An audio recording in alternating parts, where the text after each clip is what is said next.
It's 9 o'clock. Could you please stand and join us for the flag salute?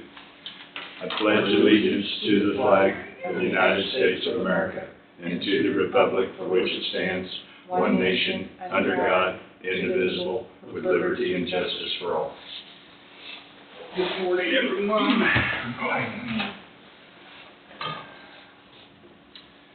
Do I have a motion to approve the minutes of Monday, November 3rd, 2025 as written? I will move. Second. Been moved by Peterson and seconded by Barker. Any further discussion? I will abstain since I wasn't here. Yes, sir. Okay, all in favor say aye. Aye. Motion carries, one abstention. Okay. Motion upon the recommendation of the Coffee County Clerk to authorize and direct the chairman to sign the notice to Key West Township Board for a 2026 cereal malt beverage license for Conoco Travel Center / Cedar Valley Investments DBA Fuel Espresso 11, located at 2754 US Highway 75 Northwest, Lebo, Kansas 66856. I'll make that motion. I'll second. Been moved by McCurry, seconded by Peterson. Any further discussion? These are just annual things, It's a Yeah. yearly renewal. Yeah. Okay. All in favor say aye. Motion carries. Motion upon the recommendation of the county clerk to authorize and direct the chairman to sign the notice to Key West Township Board for a 2026 cereal malt beverage license for Travel Centers of America, located at 2775 US Highway 75, Lebo, Kansas 66856. All move. I'll second. Thompson moved and Abendroth has seconded. Any further discussion? All in favor say aye. Aye. Motion carries. Motion to authorize and direct the chairman to sign the Coffee County payroll notice for Dalton Rush Jail Corporal, step change, wage classification from 30-1 to 30-3, wage from $19.73 to $20.47, effective 11/4/2025. I'll make a motion. I'll second. Been moved by Barker and seconded by McCurry. Any further discussion? All in favor say aye. Aye. Motion carries. Motion to authorize and direct the chairman to sign the Coffee County payroll notice for Donnie Sider, is that correct? Jail Corporal, step change, wage classification from 30-3 to 35-2, wage from $20.47 to $21.28, effective 11/23/2025. So move. I'll second. Been moved by Abendroth and seconded by McCurry. Any further discussion? All in favor say aye. Aye. Motion carries. Motion to authorize and direct the chairman to sign the Coffee County payroll notice for Felix Nunez, Sheriff's Office Deputy, step change, wage classification from 40-4 to 40-5, wage from $23.68 to $24.12, effective 11/9/2025. So move. I'll second. Moved by Barker, seconded by Thompson. Any further discussion? All in favor say aye. Aye. Motion carries. Motion to authorize and direct the chairman to sign the Coffee County payroll notice for Jim Cole, Jail Corrections 2, reassignment of duties, wage classification from 35-5 to 35-5, wage from $22.48 to $22 $1,022.48, effective 11/4/2025. So apparently it's just a position change. So moved. I'll second. Moved by Amondroth, seconded by McCurry. Any further discussion? All in favor say aye. Aye. Aye. Motion carries. Okay.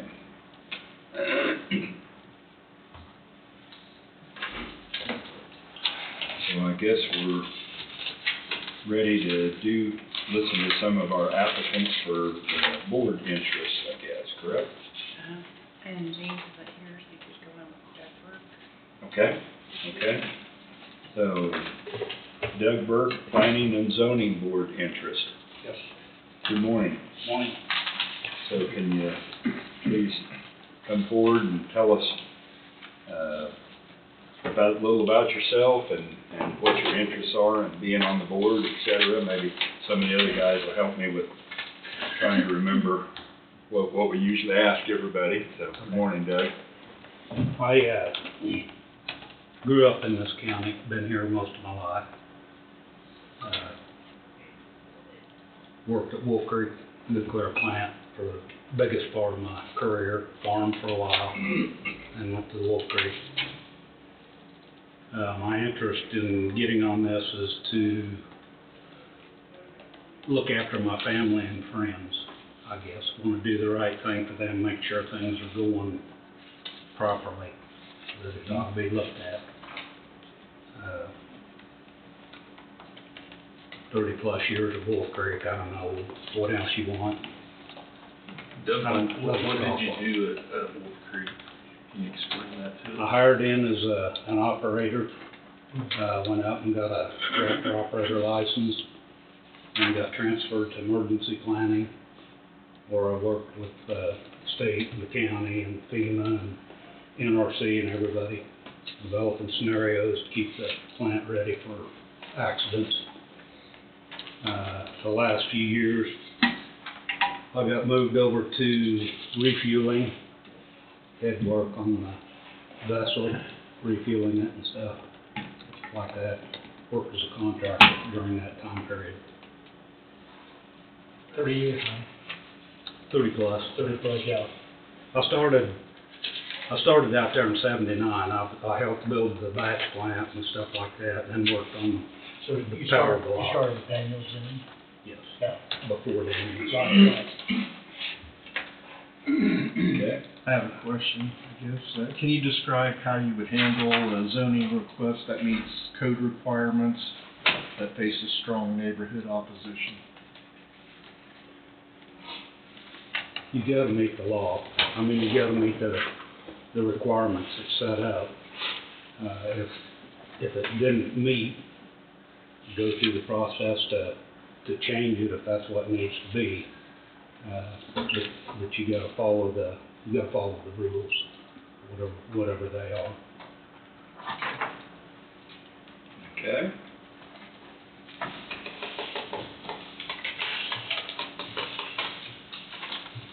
I can't think of anything else right now. Do you guys? Yeah. Do you think do you have anything that would be a conflict of interest serving on the board? I'm not aware of any. I pretty much stay with the family. I went and followed my kids and grandkids and ball games and stuff, and that's the reason I haven't stepped out to do anything else. And my baby granddaughter graduated last year, so. So you're running out of, Okay. you're running out of district, Yeah, I don't know of any conflicts. I do know that Damon is on the zoning committee also. I don't think that'll affect anything, but that's the only conflict that I know of. Yeah, I don't see that as an issue. I don't either. It's not immediate. Nephew. Okay. All right, I appreciate your interest, Doug, very much. Thank you. How long you been in Coffee County again? I'm sorry, I didn't. All my life. Okay. Except for when we was little, my folks moved to South Dakota, lived up there for 6 months or so. Then it got Rest too, time. then it got too cold and came back. No, I'm kidding. Too cold here, he's going back to Saturday. No, I'm just kidding. I'm going the other way. Yeah. Thanks, Dave. Okay, all right, thank you. You will. Okay, well, I guess we'll, get, James Higgins, Housing Authority Board interest. Good morning, James. Morning. How are you today? I'm great. Good, good. Morning. Hey, James. Hey, How are you? good. Shoot. Yes. Go about yourself. Yeah. James Higgins, I've been here most all my life. Went to the Navy, came back, retired from the Navy, and served on several different public boards and worked with the ambulance, was the chief operating officer for the hospital. Retired there after 40 years, and I don't have enough to do, so. Anyways, I serve on the school board, I've been on there for 13 years. And, I just, like to provide service to the community. You just can't retire, can you? Yeah, well, No. keep something doing. I know that. I don't like Yeah. physical labor, but. Yeah. So what was your primary interest in the housing? Well, I wanna see authority I need to, we wanna see the, growth. I mean, housing, certainly in the needs in the community. There's some rental properties available, a lot of rental properties, but a lot of, I don't know, necessarily low income or moderate income, but we need some of that. Cause we have lots of those people need, as we look at trying to expand, or get more industry in there, you need workers. Workers don't have any place to live. So I think the Housing Authority serves a great purpose in rehabbing homes. You know, I think that's kind of where their mainstay is, so we can, you know, keep up some of the homes so they can be available for low and moderate income. And, I don't know if,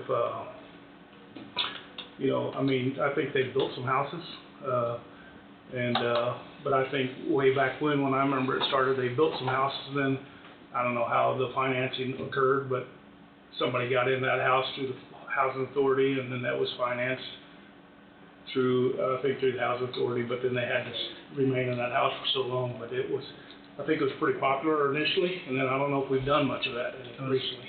First See, we time made some starter houses, huh? program. That was the first Yeah. time starter program that I mean, was offered through the state. Yep. I'm sorry, I didn't mean to interrupt. I don't know if those are still, now they're talking about 50-year mortgages. That's crazy, isn't it? Yeah. But when you talk about refurbishing houses, roofs, sidings, Yeah, that I type think of that, thing. you know, there's some grant money available to do that kind of stuff, and I think we have to go after that, be able to do some of that, Right. more of that. There's plenty of these people in the community that need that. Yeah, And, you know, and then I think the Housing Authority was, instrumental, or did a lot of, demo of properties, which needs to happen also.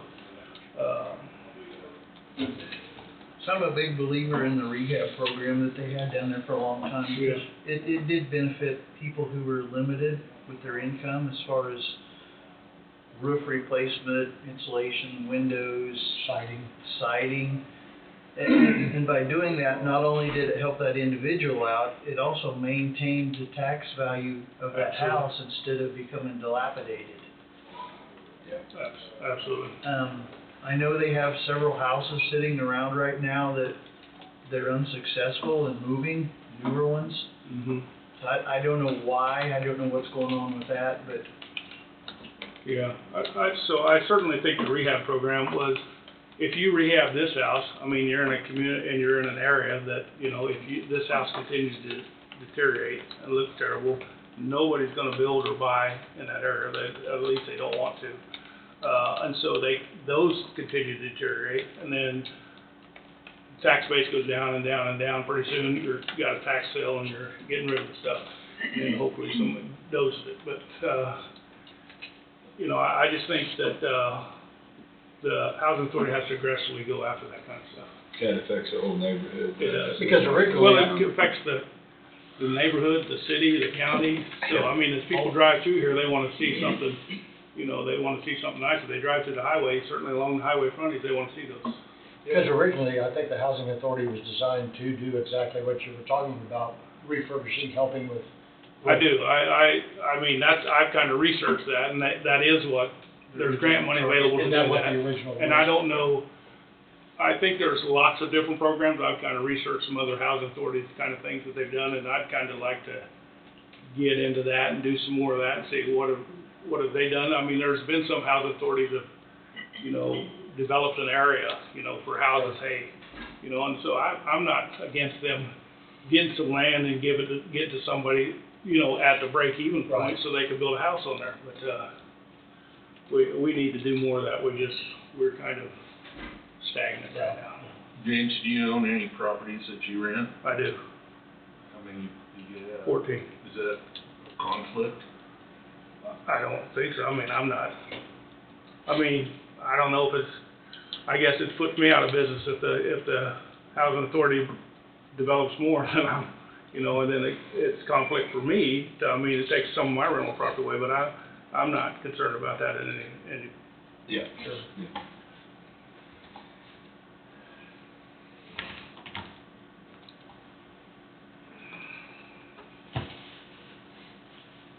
I think you touched on a lot of areas I was gonna ask. Yeah. Yeah. He touched on that, everything. Covered a lot of questions already, yeah. He did. Well, good. Yes. Do you have anything else for him? Thank you. Okay. Okay, thanks. We really Appreciate your interest. appreciate your interest, James, Okay, thank you. Okay, Dustin Bluma, Planning and Zoning Board interest, good morning. Good morning, how are you? Good, how are you today? Good. So you've kind of been listening to the routine here. Kind of. So, Dustin Bluma, I grew up here. I think my family moved here when I was born in Emporia, as I was being born or right after. I moved to Emporia, went to school at ESU, graduated from there and spent about a year out at Dodge City. And then I've lived in Emporia until, I think it was August, and then I moved back here. So back here, I guess, relatively recently. I guess job-wise, I managed a paint store for a while when I first graduated with Sherwin-Williams. Then I worked for Ag Choice, so basically an agriculture co-op.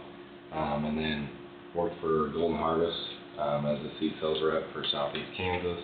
And now I work with F&F Feeds out of Emporia and Olpe. So I guess I work with farmers basically. Reasoning, I guess, to run for this,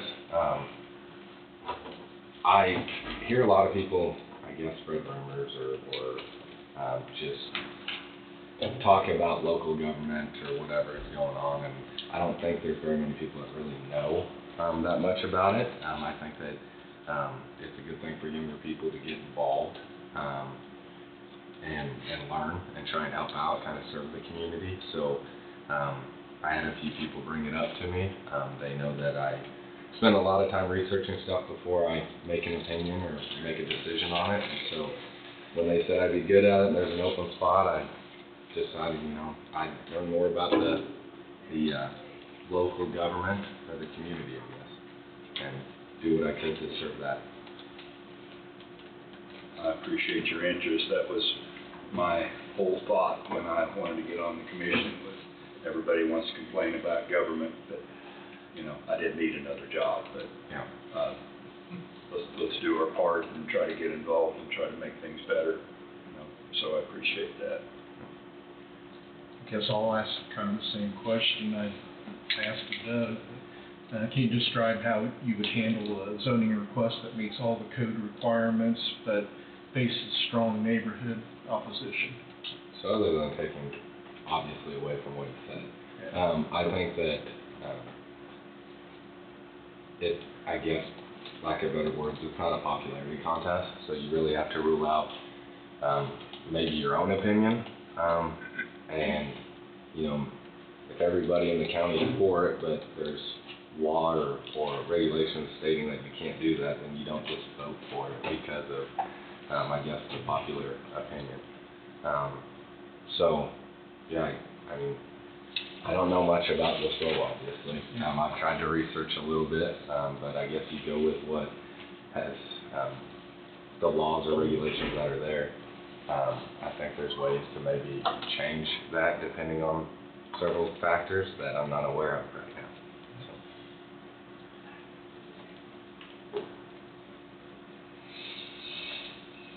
You ever been on another planning board before? I have not.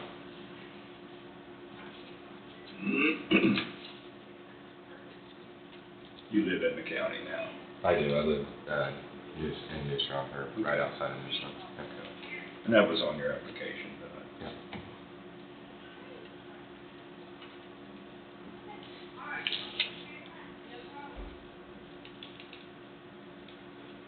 Do you have anything at all that you think would create a conflict of interest? Not that I can think of.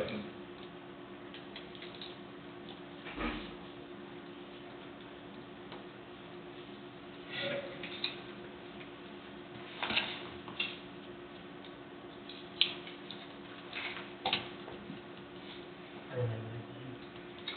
okay. You guys think of anything else? Yeah. Okay. Okay. All right. Thank you, Well, guys. thank you very much for your interest. Okay. So, Take care. Have a nice day. Yeah, you too. I guess our next one is Brian Payer, Housing Authority Board interest. So, he's asked if he could reach us by phone today. So, let's see if we can get him called.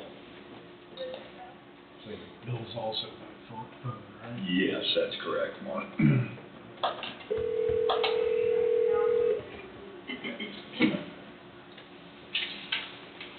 Hello. Morning, Brian. This is Angie Kirchner with the Coffee County Commissioners. They're gonna talk to you about the board member position with the Housing Authority. Okay. Okay? I've got it turned Okay. up. Hopefully you can hear. Okay. Okay. Hey, good morning, Brian. Wade Thompson, Commissioner here, and just wonder if you can tell us a little bit about yourself and what your interest is in the board, and then et cetera, and then we'll have some other questions for you, I imagine. And also you are on YouTube. I forgot to mention that to any of our people that came in person, but you are, will be aired publicly, your interview. Okay.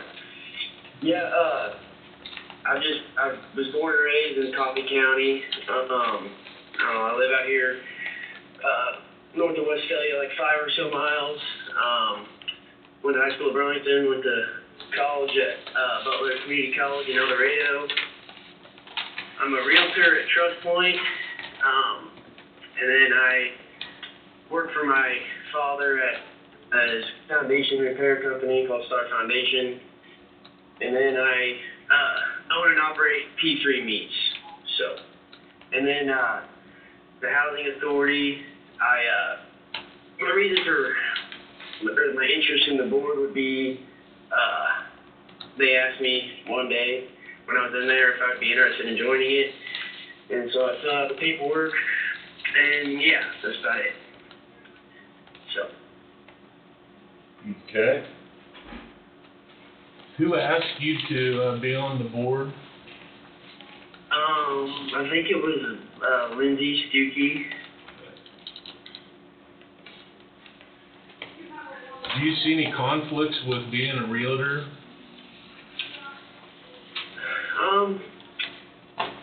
Potentially, possibly. I don't really know for sure. Like, I think it would benefit it, just with the knowledge of, like, what houses are going for. I don't know if the Housing Authority will list houses or not, which I feel like that would be a conflict. As far as anything else, I feel like it'd be a benefit just knowing more about the properties in Coffee County, from a realtor aspect. Hey, Brian, this is Mark Peterson. What do you see as the most pressing housing needs in the county? I see like I think there's a lack of housing for more like a lower income people. I should say lack of safe housing. And I've seen there's some pretty bad houses in Coffee County that I feel they need some attention, just for more lower income.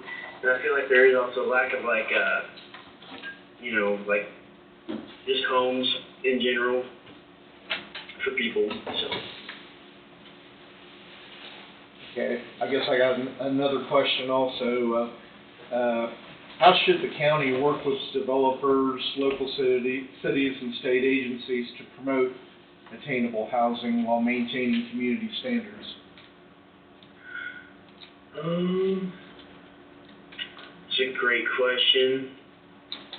I don't know, I think they should just work with local builders to just kind of either, build some newer homes through like a local business, or, I don't know. That's about all I have, I guess, for that question. Caught you off guard. Wasn't prepared.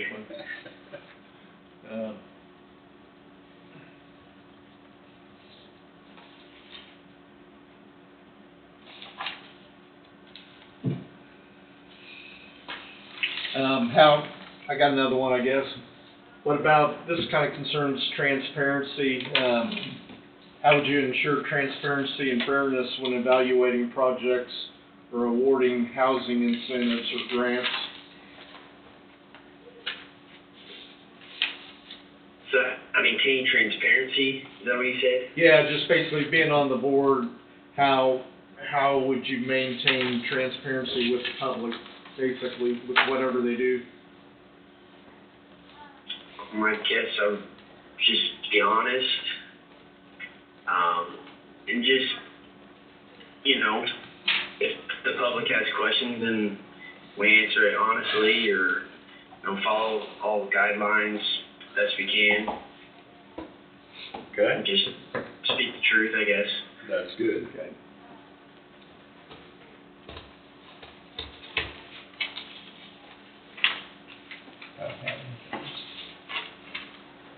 Well, I know you felt a little unprepared for one of those questions, but we're all sitting here scratching our heads, so I guess we don't have another question for you either, so, anyhow, want to thank you for your interest, and if you should not get appointed, I'd sure encourage you to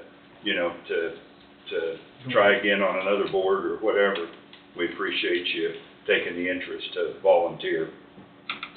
Yeah, no problem. I appreciate the time, so. Okay. Thank you. Thank you very much. Yeah, thank you.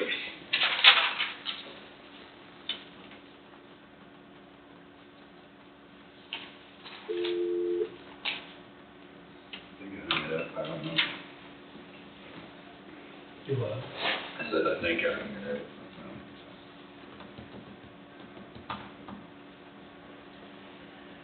Staying on track so far. Mm-hmm. We're staying on track There you so go. far. So I guess we are ready to see if we can contact Bill Parker, Housing Authority Board reappointment interest by phone. Okay. Can you help us with that, Yep, Angie? I sure will. Get his number here. Wait, have you had any luck with that?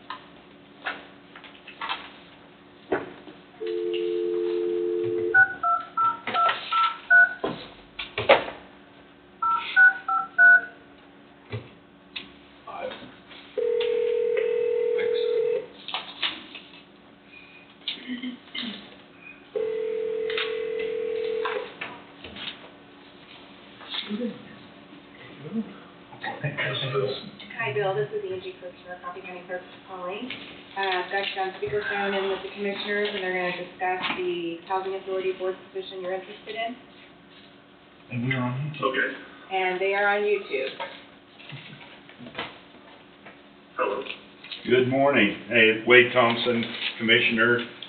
Just wondered if you could tell us a little bit about yourself and your interest in being on the board, et cetera. Okay. Yeah, I think you probably saw my application. I've been on the board for quite a few years now. Yes. I came on back in 2005.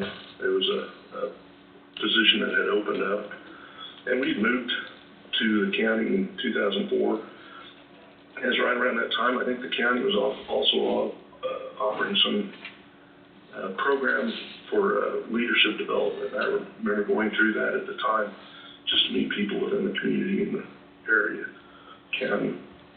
And yeah, an opportunity came to be on the Housing Authority Board, and I thought that was a chance for me to serve Coffee County. I lived in Medicine Lodge, Kansas prior to that, and had also been the director of the Housing Authority down there in Medicine Lodge for a period of about 4 years before we moved up here. So, but I just see a lot of value in the Housing Authority and how the Housing Authority operates up here. I think what they do is a real service to the communities in the area and the county. And so I felt like there's a need to serve, and that was probably a good place for me to serve. I've been on Rotary and been the president of Rotary, been in Lion Club for a while, but because of my job being located up here at Vito Junction with Four Rivers, it's just not as conducive to be at other organizations that meet weekly. But yeah, there's I feel like we brought a lot of tax dollars in with what the Housing Authority's done collectively through the years, and I'm really proud of Rhonda Lindsay, the director, and the administrative assistant. You know, I know Rhonda's been a lot of those years have done a lot towards getting federal and state grants, and that's been very beneficial. Okay. Bill, this is Mark Peterson. Hi, Mark. Hey, got a quick question for you. You said collectively, I think in your interview the application, that Housing Authority does a lot of good things. Is there any particular programs that stand out to you that are really beneficial to the county? Well, not only, providing housing, and we've done surveys in the past which show what a critical need that is. I know the market right now, there might be some houses available with everything that's going on in the climate, but overall I know there's a need for housing, but also the grant money that they've gone out, as a Housing Authority, gone out and gotten and done a lot of rehab, and so those are individual assistance for a lot of people that just don't have the means. And I think that's a really good program. For a lot of years we helped, and I think we still do if the county requests it, but we help with demolition, clearing properties that are needing to be reclaimed and hopefully put back on the tax roll, and possibly with a new house, or even if the lot's sold to some other person, entity to construct it. All we want to do is see growth.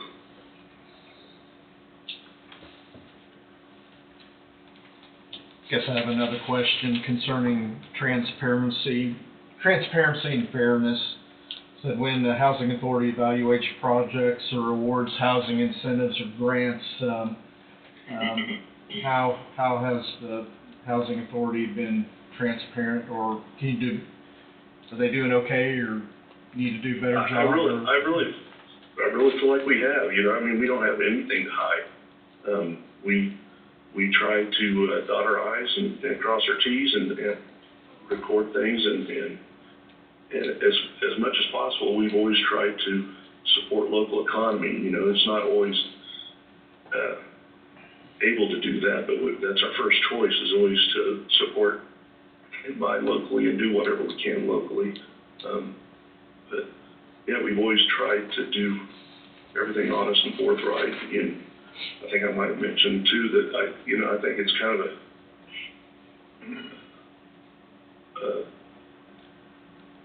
I don't know what the word is, stewardship, that's what I was about to say.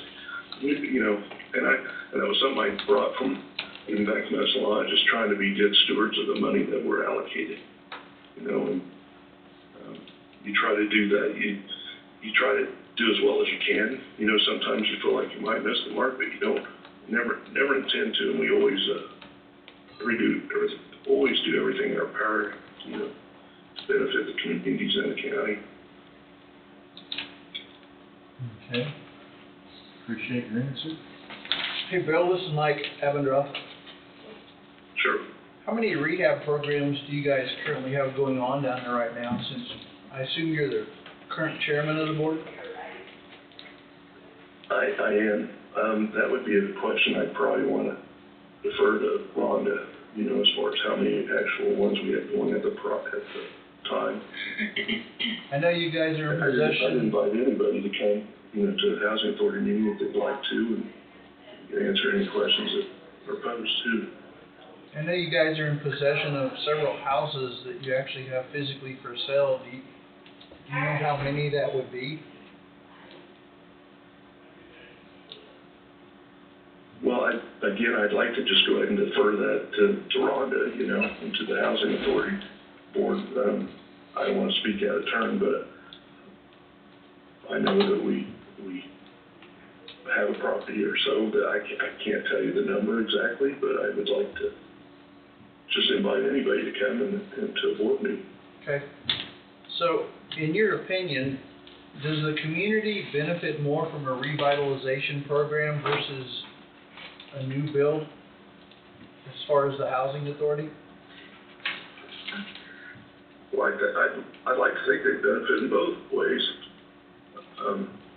I really do think it's an asset to the community and county. I mean, it's not our intention to be in competition, you know, but we always put everything out for bids. We always try to get the most least and reasonable and responsible bid that we can. But I feel like both are an asset to the communities and the county. Okay. Appreciate your answer. Sure.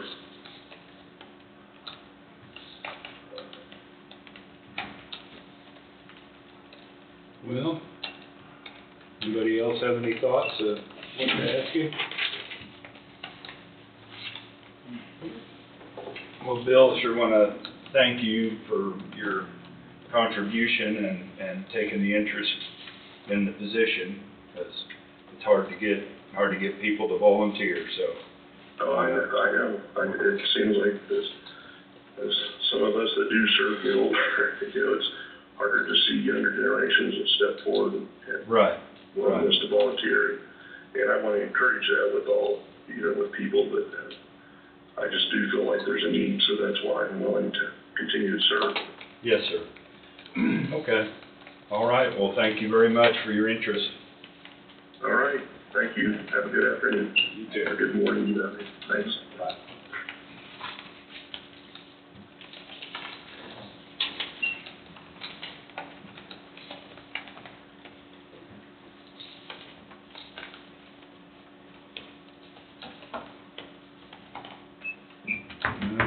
Do we want to take a break?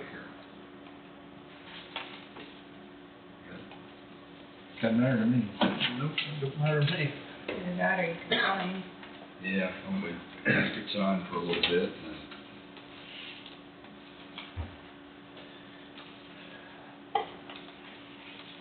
So far, we're on schedule. yeah. That's ironic. You haven't got to wait yet. Oh. And he brought that big book in. Nothing compares to that book. Yeah, he trumped everybody on that. They're not even, the pages aren't even numbered, so. Oh. Is there writing on all those pieces of paper? Yes. I know it's over 700 pages. I didn't know they made binders that big. There was a bigger one, and I moved it from the bigger one into the smaller one.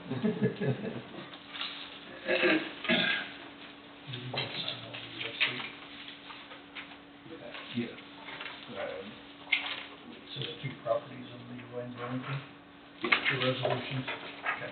Well, Do I need to sign it because I wasn't here? was it just sitting on your desk? Yeah. I think it was just there just so you're Oh, aware sure, of it. sure.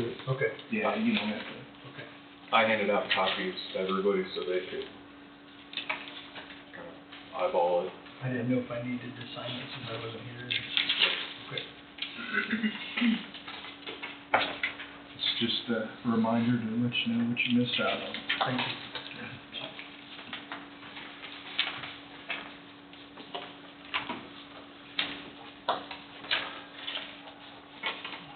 They should have 3 things sitting there. 2 are resolutions, 1 is the notice for the 405 Neosho. Listing for? Okay. Yep. So all those things got approved last week.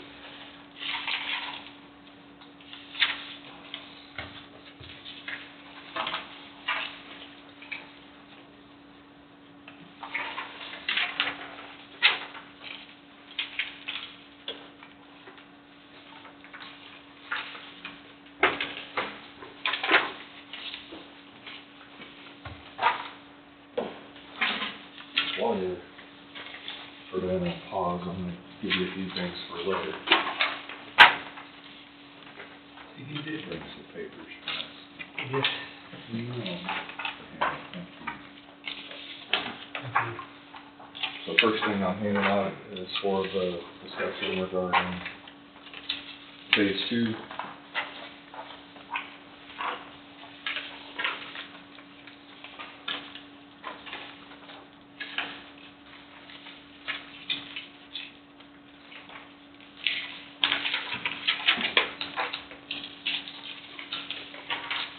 Same topic, just some email correspondence to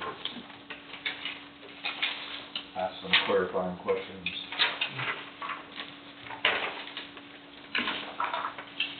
Last thing should be in your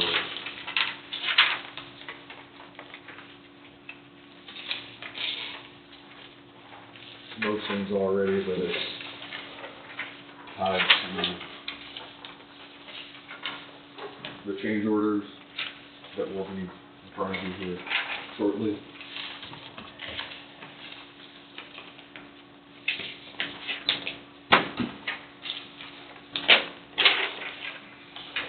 And then I only made 1 copy of this book. I'd say that's enough. Why'd you put it in front of me? You're gonna read it, right? Page by page. I like going back. Out loud? He's a speed reader if he doesn't have to read that loud. He's already about got it done already. And I'm then done already. the proposed plans for phase 2, I handed those out last week. I was just a week ahead, so.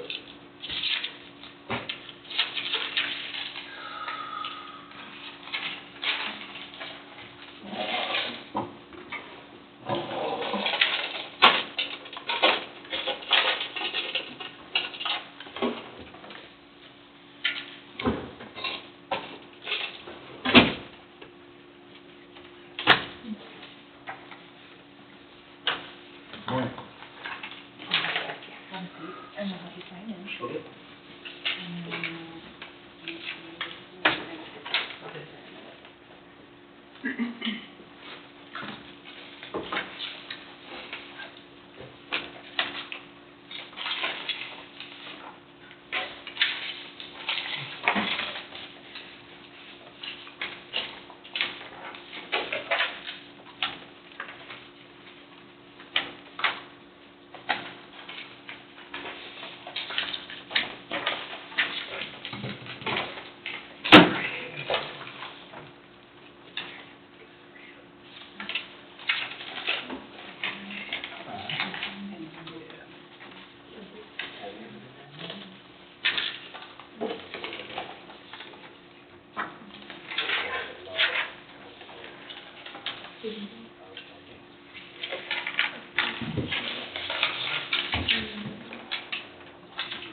Yeah, everything, Just so you can- all this stuff goes in. These are all old agendas. I got thinking about that. Wonder what he's tearing up.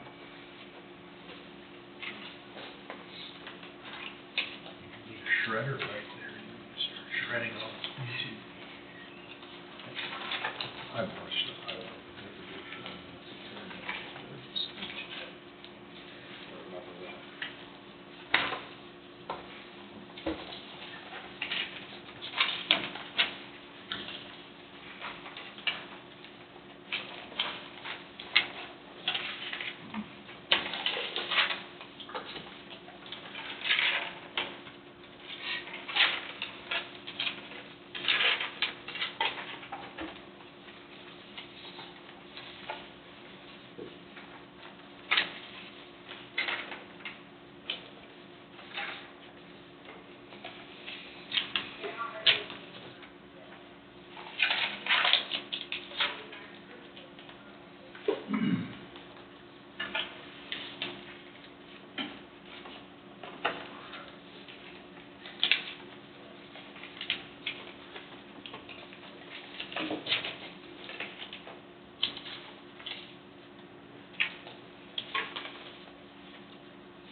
Yes.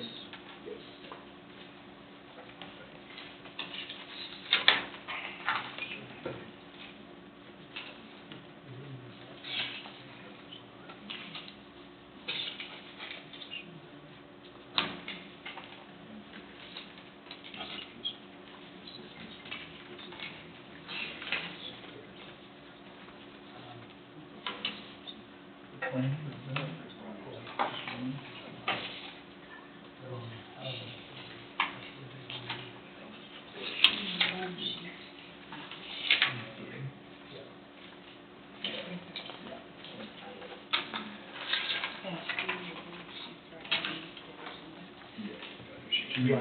Yes, I got it.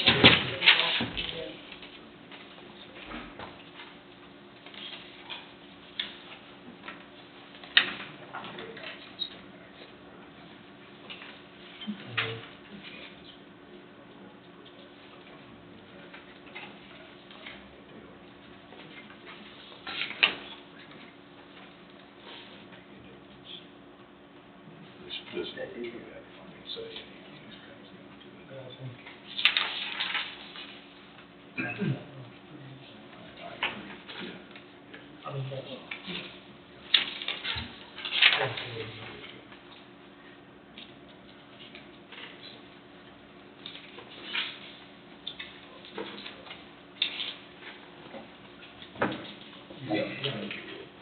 Yeah.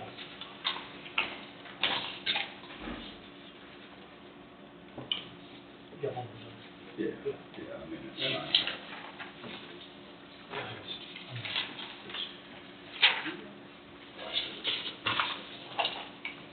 Well, right.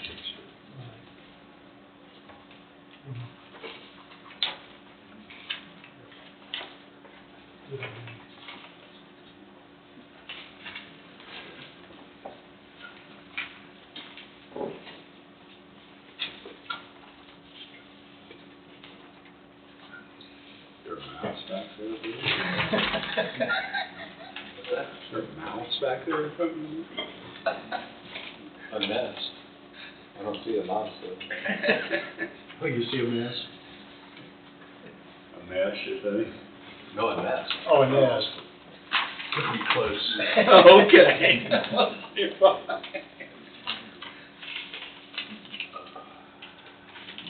Maybe they get done signing that stuff. We just take a 5-minute break or something. Maybe. We're almost there.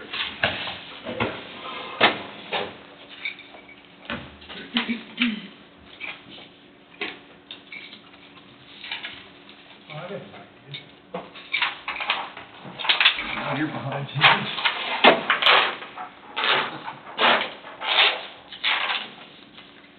Welcome to New Jersey. Yeah.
Ryan, where'd all this concrete go? That would have been, I don't remember off the top of my head, it's out west here. Okay, so on bridges or? Yeah, that's where it was, it was on a bridge on Hammer, down around Sixth Okay. Hammer. Okay. So you got that fixed, looks good.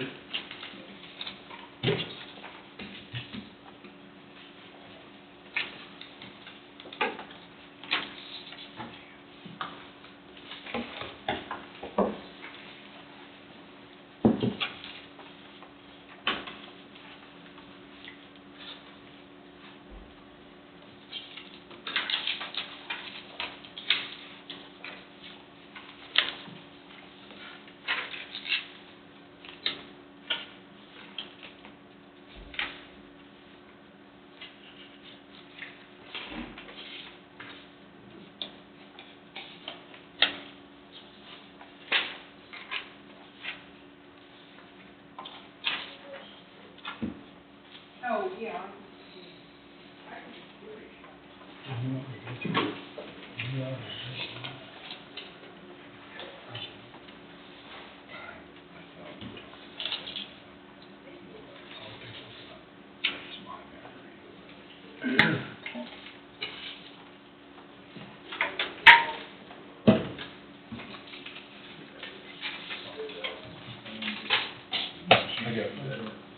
Why don't we take a 5-minute break and come back at, pardon? I thought you said something. I think it was somebody that. 10:53. Let's do that. 10:03. Yes. Yeah, I'm sorry. 10:03. 10:53. Yeah. Yeah, long break. He'll be here in a second, so. I assume.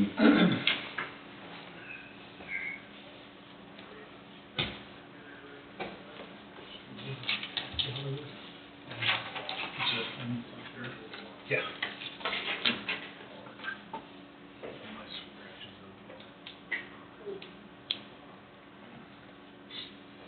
No, you're on for your,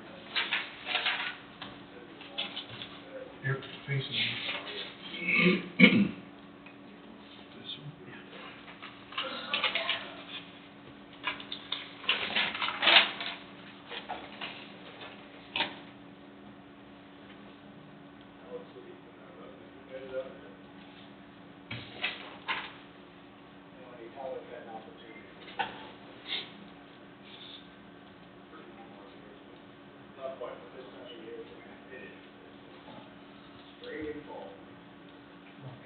Yeah, he's lost track of time, apparently, which surprised me.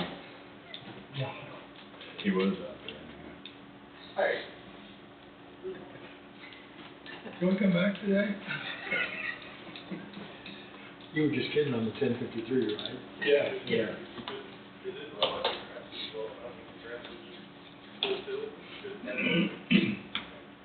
Now we're 2 down. Now we're 2 down.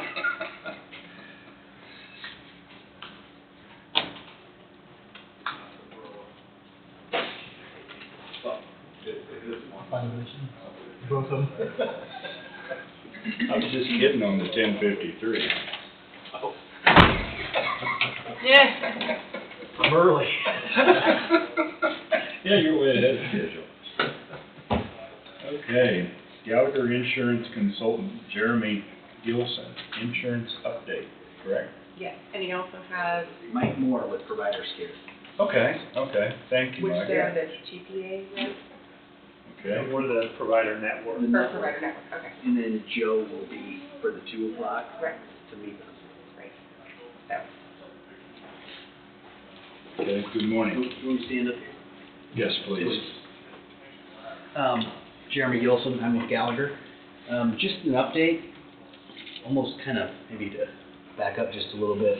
As everybody is aware, a year ago, our third-party administrator, Value Health, they just, unbeknownst to us and all of their clients, just folded up. So we, Gallagher, did reach out, did an RFP, worked with Edison, who is your third-party administrator now. And at that time, they picked the ball up and ran with it. To my knowledge, we just had a handful of claims that were just finishing, and it sounds like they're getting taken care of. Joe Fansteel, who is the claim administrator unit of the TPA, he actually is going to be here for the 2 o'clock meeting with employees to help finish anything that's hanging out there. He's working with our PBM, Pharmaceutical Benefit Manager, also. Anything that happens there, he's been a part of getting that taken care of. I guess more than anything, I want to let you know, Edison has been a fantastic partner. We have other TPAs that we could work with, but we did vet them out, and they seem to be working diligently to get your claims taken care of. The other thing, and I'll let Mike speak, but Mike is with Providers Care, which is the network that you use, and he also works with the hospital here. I'll let him kind of talk about where we are with the network, but sounds like you're going to be in pretty good hands there also. Yeah, I hope so. Okay, good morning. Good morning, Mike Moore with Providers Care. We had some challenges this past year.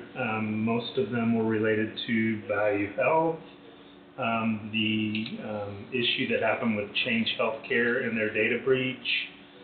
And because of that data breach with Change Healthcare, Providers Care changed their EDI vendor, so we had a new vendor. Those three things created a little bit of a challenge for us this past year.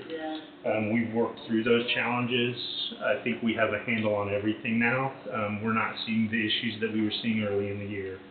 And we've been working with Edison, your TPA, to make sure that the challenges that they've seen are being addressed as well. When we made our change to our new EDI vendor, the connection with Edison, there was a problem with it for a little while. That's been repaired, that's fixed.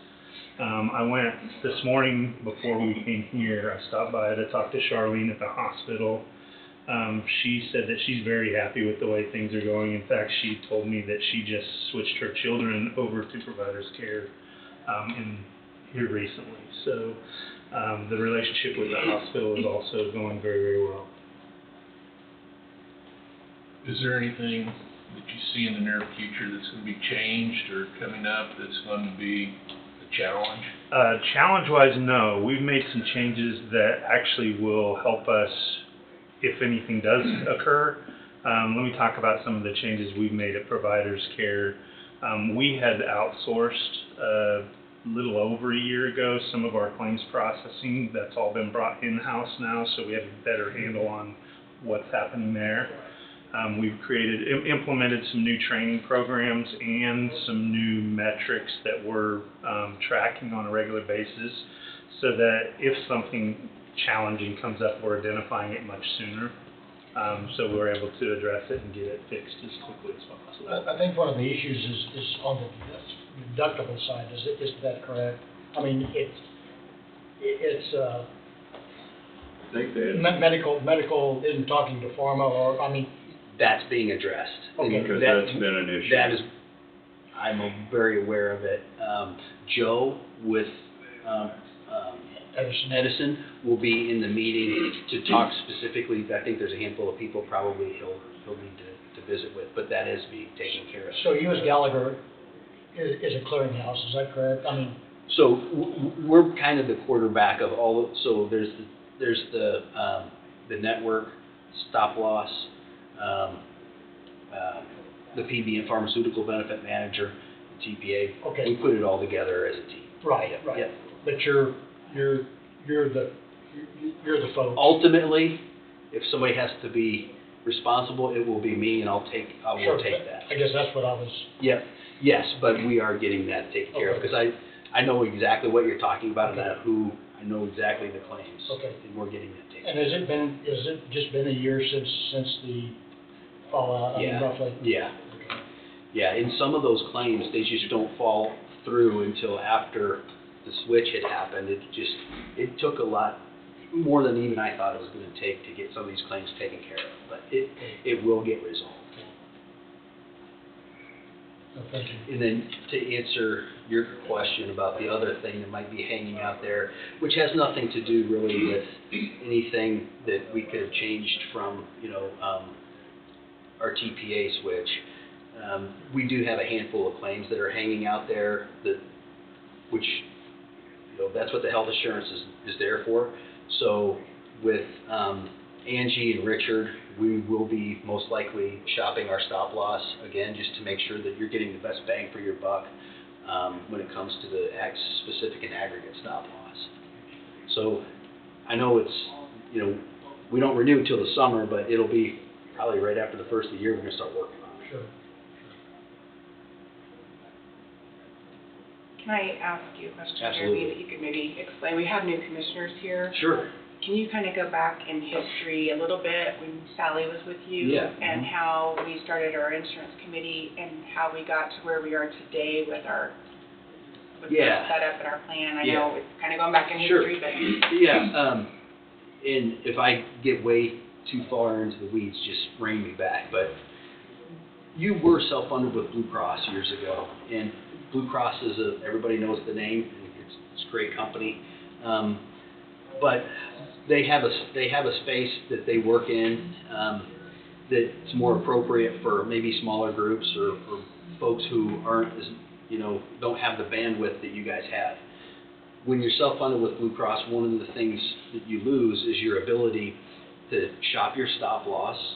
So when you're with Blue Cross, you get Blue Cross's renewal, and that's it. It can't be marketed. Same thing with your pharmaceutical benefit manager. You use Blue Cross's PBM, and that cannot be carved out. Some of the things that we were able to do is use your actual utilization, shop the stop loss and your pharmaceutical benefit manager, and you can basically get more, whether you want to say lower cost or more rebates coming back from the pharmaceutical benefit manager. You're getting that now, and it's 100% transparent, and it's all coming back to you as opposed. Yep. And I'm sorry, I didn't, Those but the rebates are coming back to the county, is that Correct. correct? Yeah, and it's a 100% pass through to you. And that's on the pharma side? Correct. All right. With Blue Cross, and maybe they'll change this someday, I don't know, but it doesn't matter. They keep a portion of those rebates, about 20% of those rebates, and then also, and this isn't a right or wrong way to do it, it's just their business model. They have one pharmaceutical benefit manager for their entire block of business. What we've done with you is use your actual prescription claims and carved out a pharmaceutical benefit manager that's more tailored to how your folks are using it, so you're getting all of those rebates and getting the most savings that are going right back in your claim reserve fund.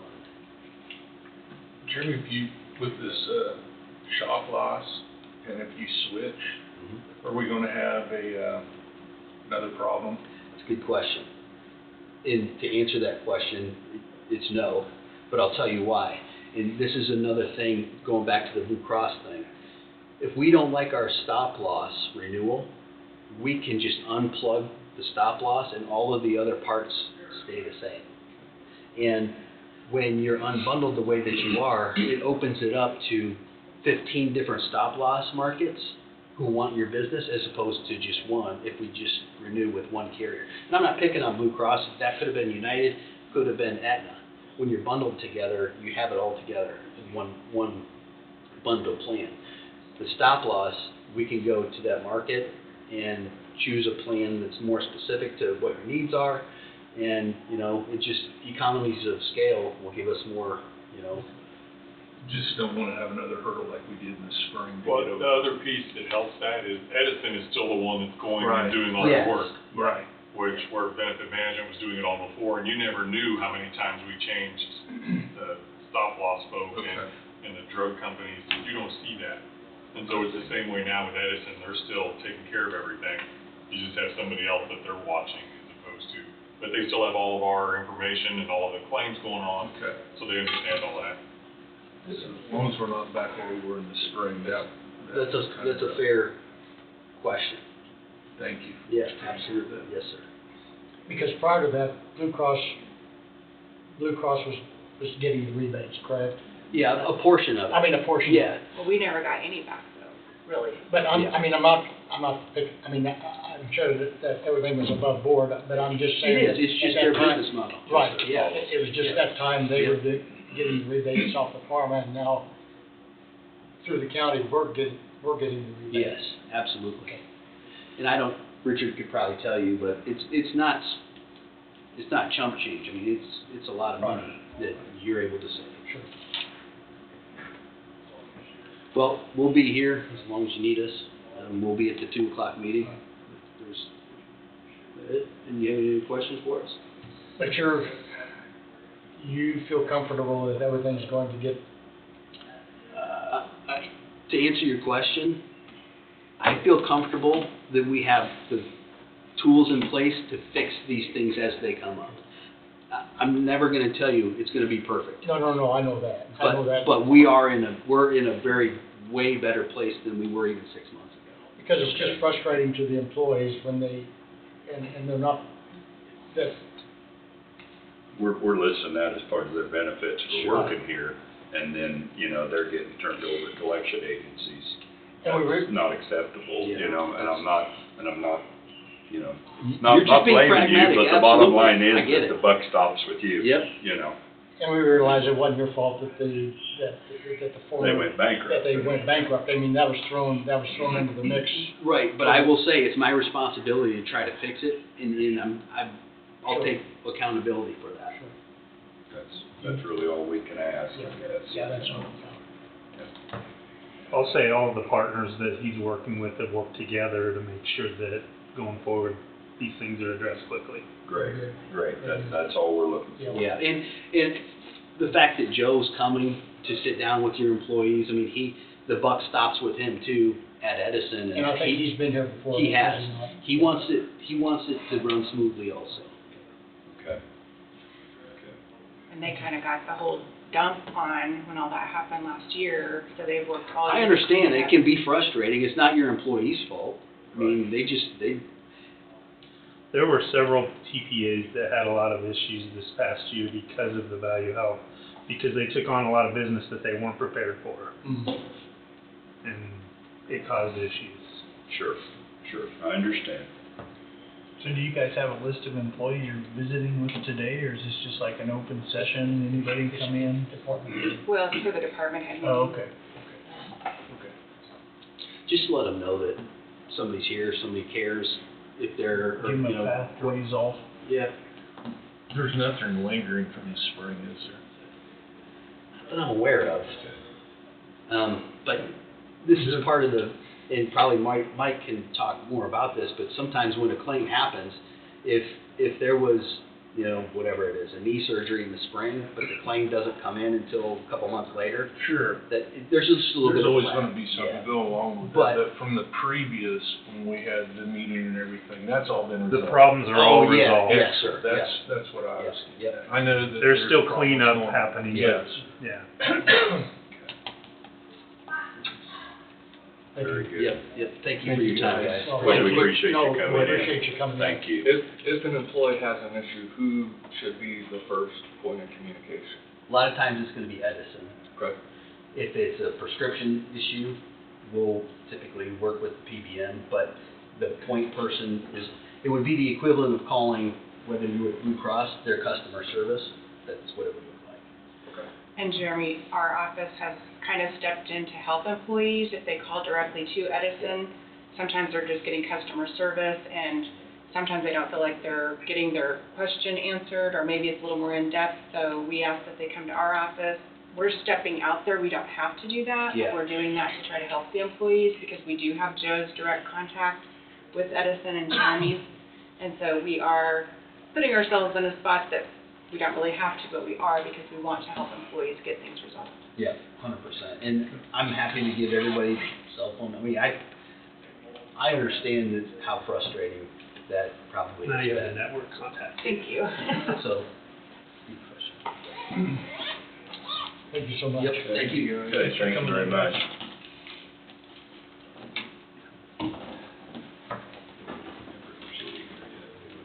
They're out in the hallway. I can check and see.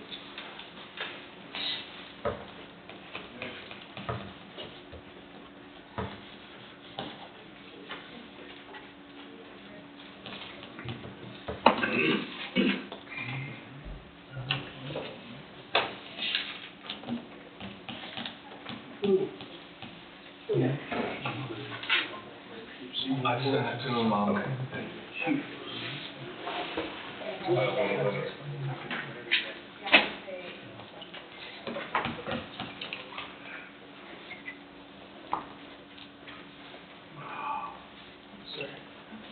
I think they stepped into a mess, and they took it over, so it's,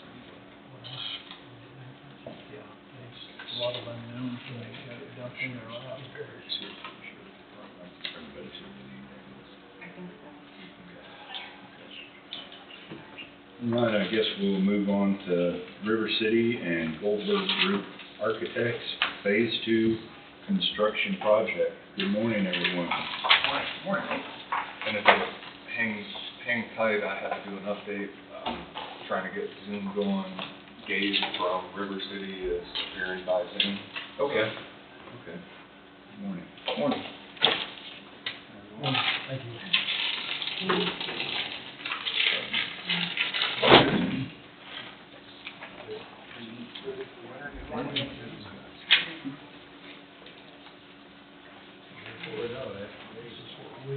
I handed that out. Yeah,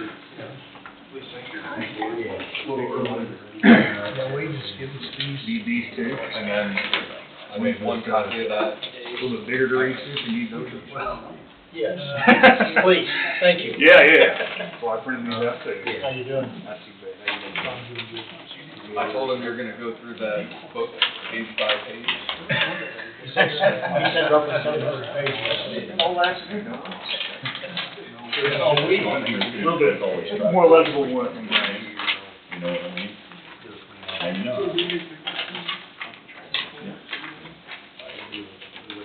That's just More legible one, very, a little hard to read. That's bigger than some of the plans are. I think I figured it a little better.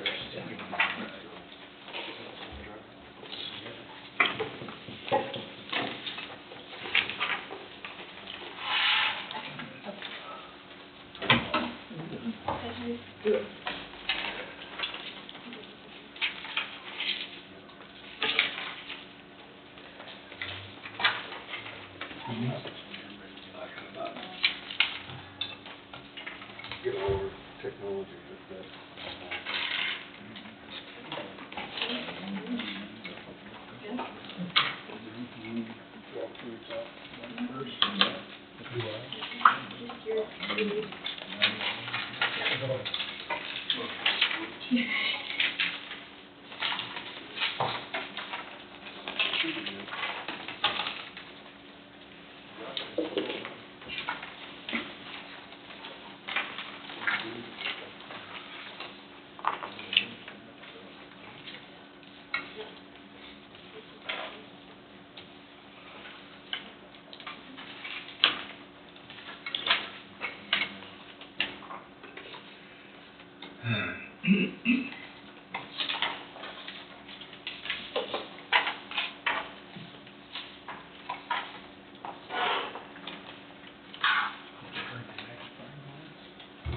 I could.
Yeah, we're supposed to.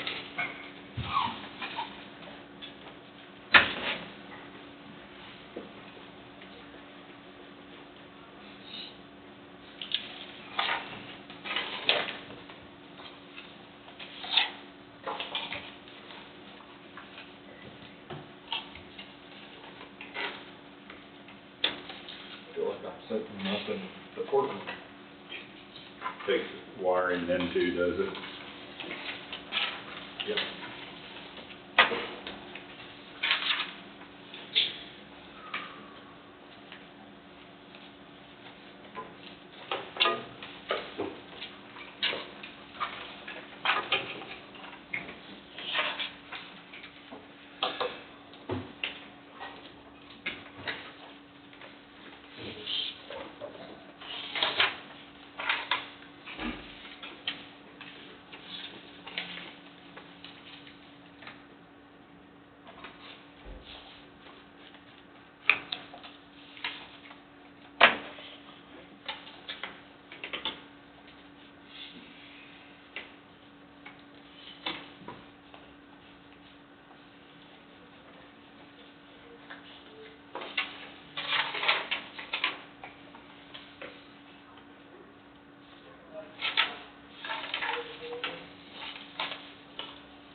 No noise, that's a good thing.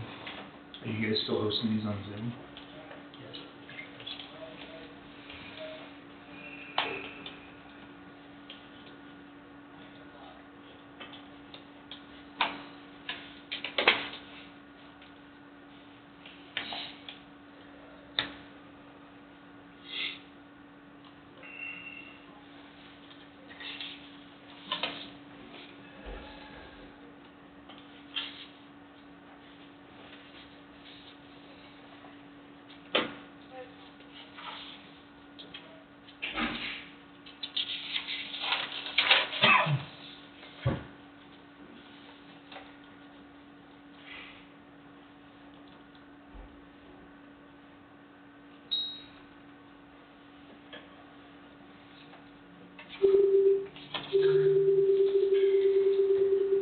Put that up to 100.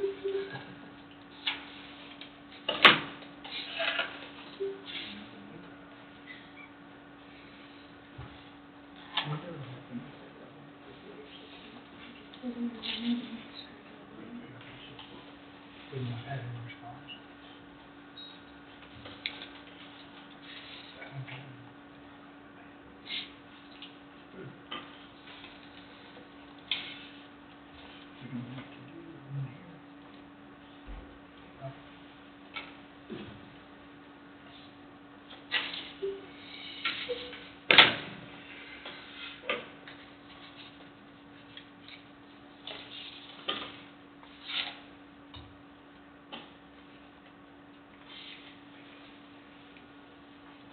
All right, we just need test audio. Can you hear us, Gabe?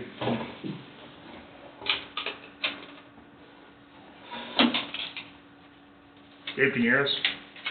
Yes. Can you hear me? Yes, sir. Yes, sir.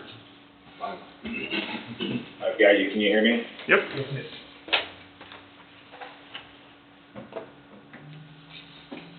All right. Good morning, everyone. Gabe, are you going to share the deck too? Yep. Okay.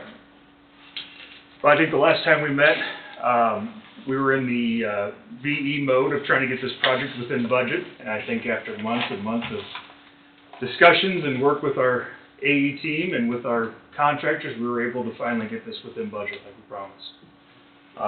As you can see in this breakdown, the site cost and all your sections are going to be a breakdown of your building costs, followed by your miscellaneous costs as far as your builder's risk insurance. We are carrying another $50,000 in the Phase 2 contingency. And obviously your CMP brings you to a total cost of $1,974,552.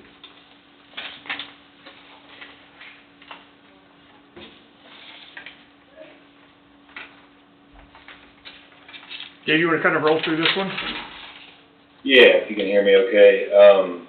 This is just kind of showing a combination of Phase 1 and Phase 2 and demonstrating that we will be below the $30 million threshold. Again, as Joe reiterated, we do have contingencies and allowances included there. Whatever we don't spend of that would be returned to the county. And then the 1974, we have some remaining contingency and allowances from Phase 1. We're allocating $156,000 of that to this Phase 2 remodel to cover that gap. And again, those numbers are, we've vetted that with both the county and GGA. So we should be under the $30 million target. We do have allowances, contingencies. The only piece that we're confirming is the furniture, fixture, and equipment. So that's your desks and chairs to outfit the new renovation. That leaves about $20,000, I believe, for those items. And again, if we need to dip into some contingency funds for that, that's a possibility. As long as we get through that demo phase and the team has confidence that we won't need those no, again, kudos to everyone who rolled up their sleeves and found a way to get there. And again, this was the bigger floor plan. So the smaller, the condensed alternate ones and twos, for whatever reason, the market saw those as more expensive. So that's a win as well. And I did cover that with Wade and the sheriff earlier last week. So I don't know if there's any initial questions or concerns or thoughts there, but open the floor.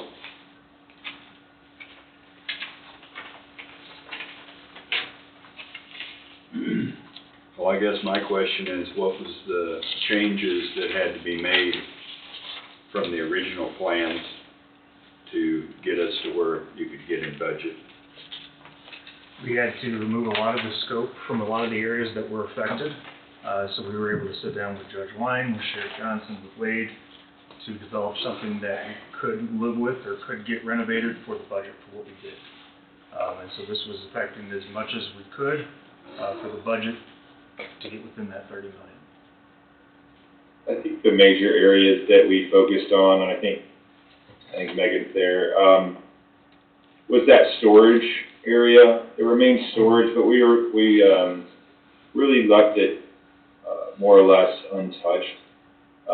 It'll still function as storage, but there was just a lot of cost wrapped up into the full gut renovation of that space. So I think functionality, it will still function how the original design intended it to.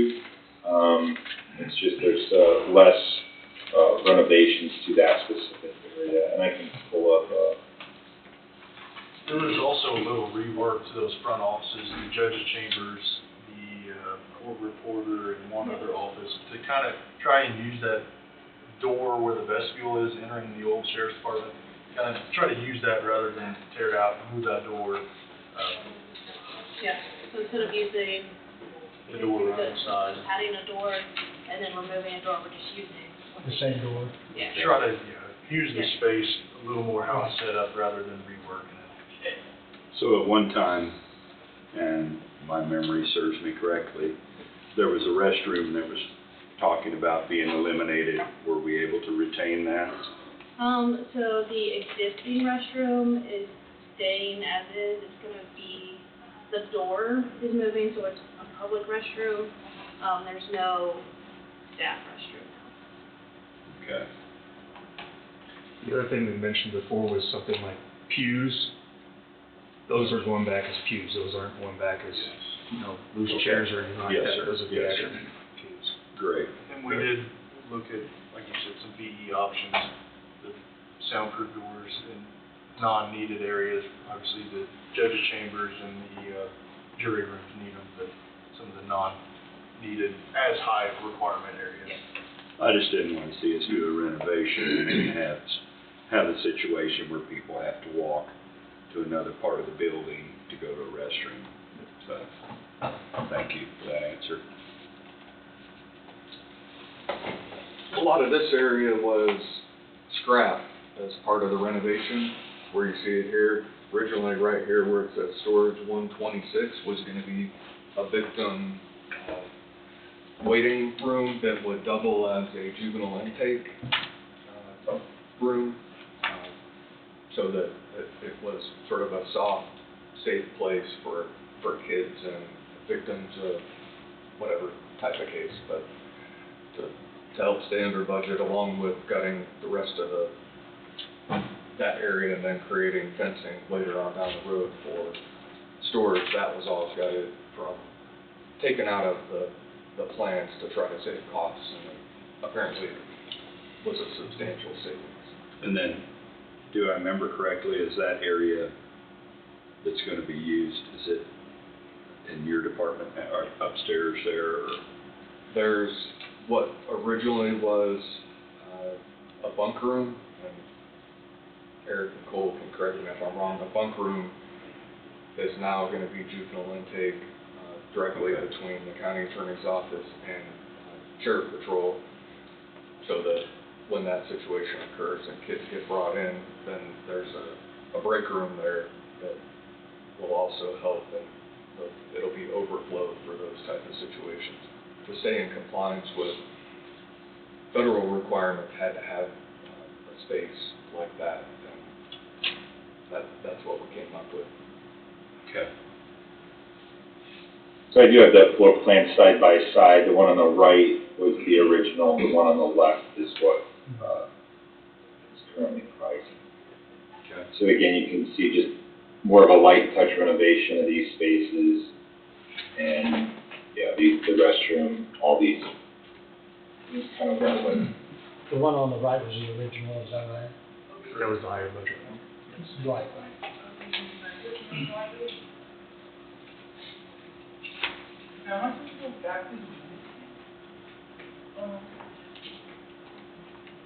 Eric, Wade, this stuff all So workable situation?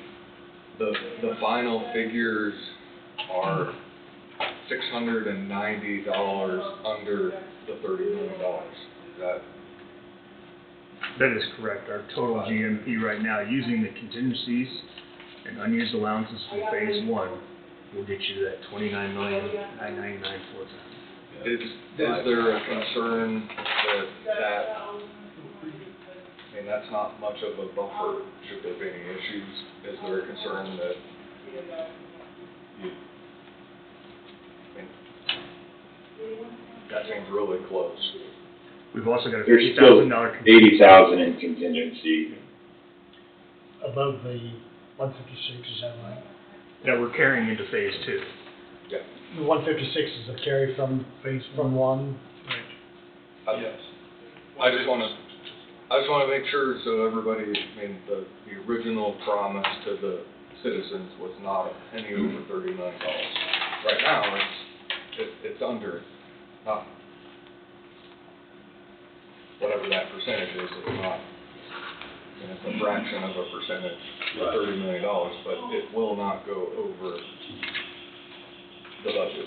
I would suggest that if there is any, let's just say, user type changes or additions to this original scope, we would have to raise the GMP. Because right now, the contingencies that we have included in this price would carry this scope of work.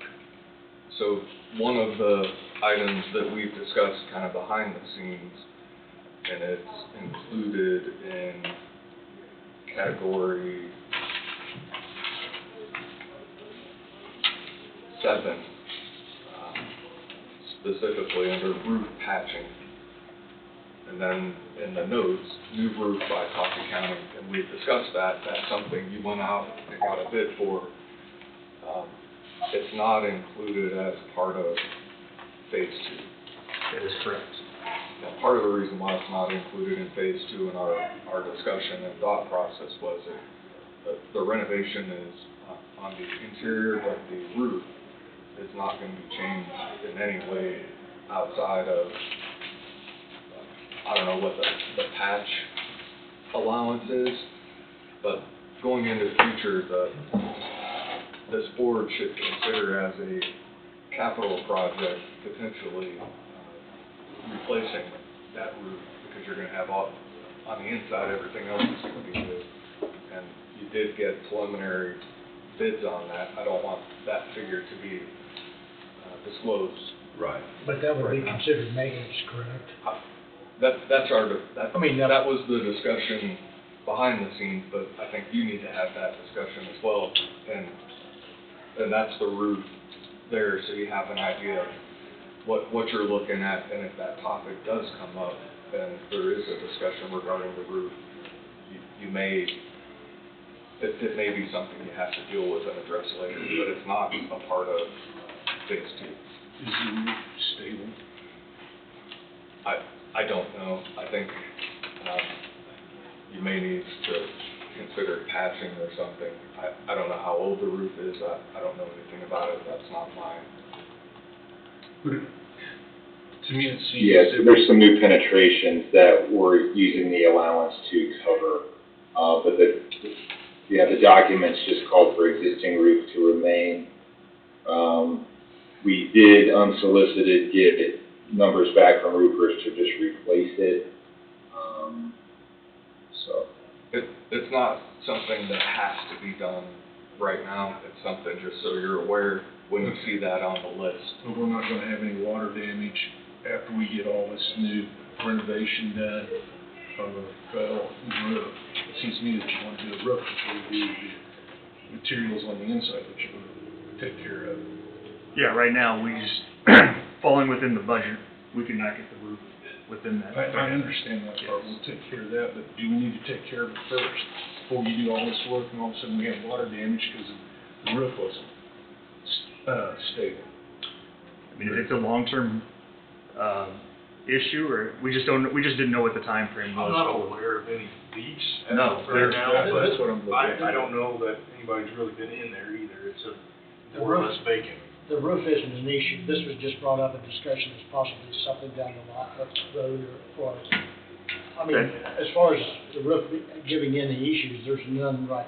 Not that I know of. Not that we're aware. And you It can- is an aggregate roof. I don't know, it's not a brand new roof by Sure. any means. I don't know how old it is, but I'm not aware of any Yeah. leaks yet. Until we get above ceiling, we may see some. And just so you are aware, that roof patching number is included in the allowances, and we are carrying that $10,000. So if for some reason we decide, let's replace it entirely, you can actually take that 10,000 towards that new one, but you're carrying that, we're carrying the 10,000 in phase 2 right now, as a roof patching allowance.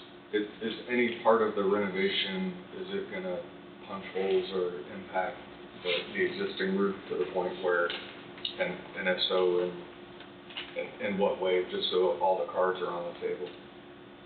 I mean, right there you can see. We've where got all some big the penetrations, are at. yeah. There's just a couple.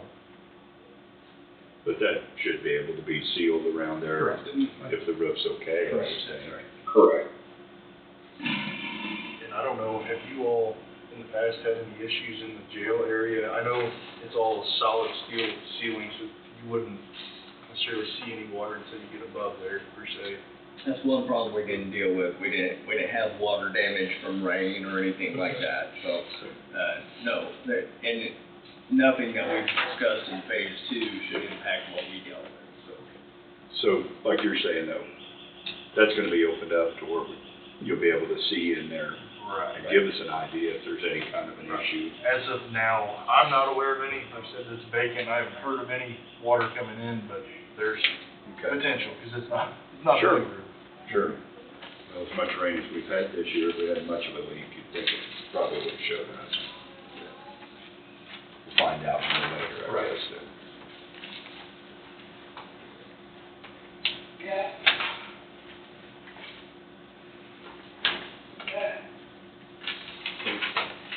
Can you show the alternate, so you showed the original one that's your base design, which is what's being presented, but there's alternate 1 and alternate 2, just so they have an idea what that looks like.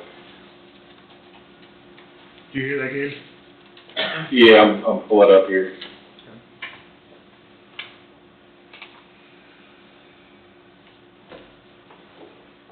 So this is the bigger courtroom. This is what is in the numbers currently, or in the GMP total. So I'll get to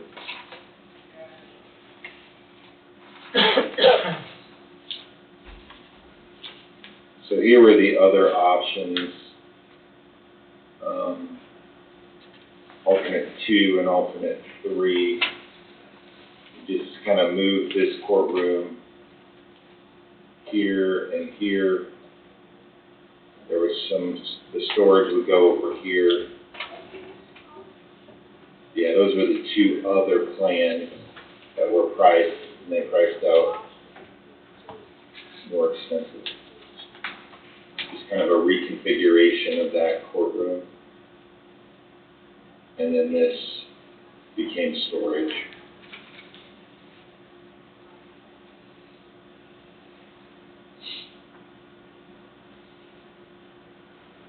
Versus that.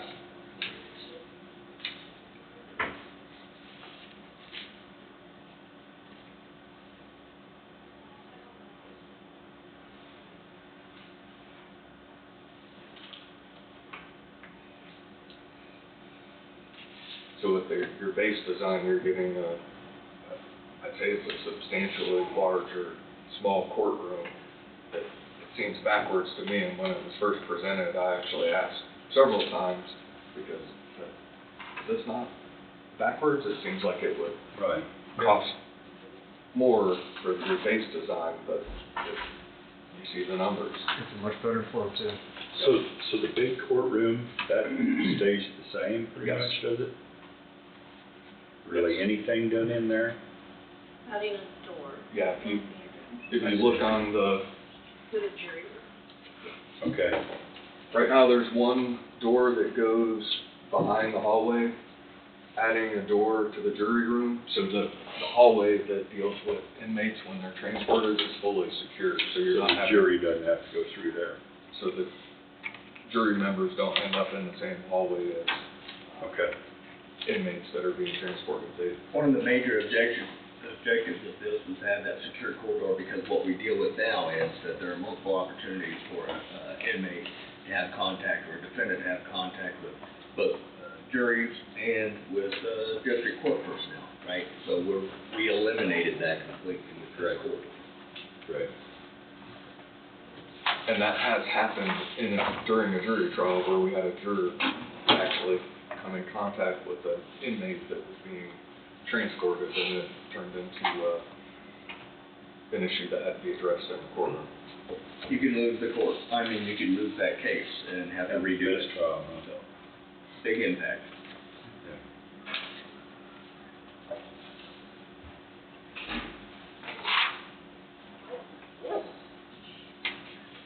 So this was the goal of the entire project, the new facility, and then phase two, the renovation, secure corridor.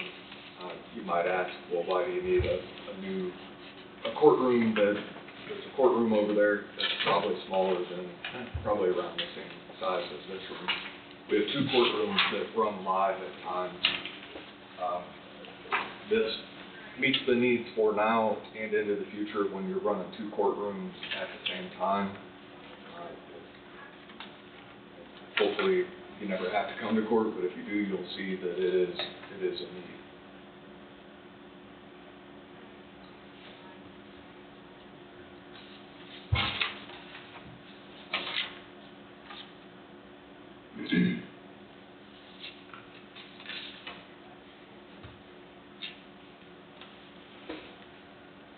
And Joe, so I don't remember when the original date of this, but originally when phase one was presented and there was a motion, the GMP was established of 28,085,857.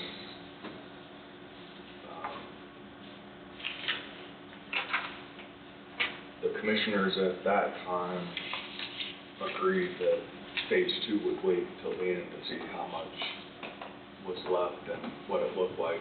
So now, the GMP will need to be adjusted to reflect phase two. That's correct. Yeah, so here's, the first one is the first motion, the second one from phase one. The second one deals with the AIA documents that we talked about and then formalized at a later date. So if you'll just look at the top motion.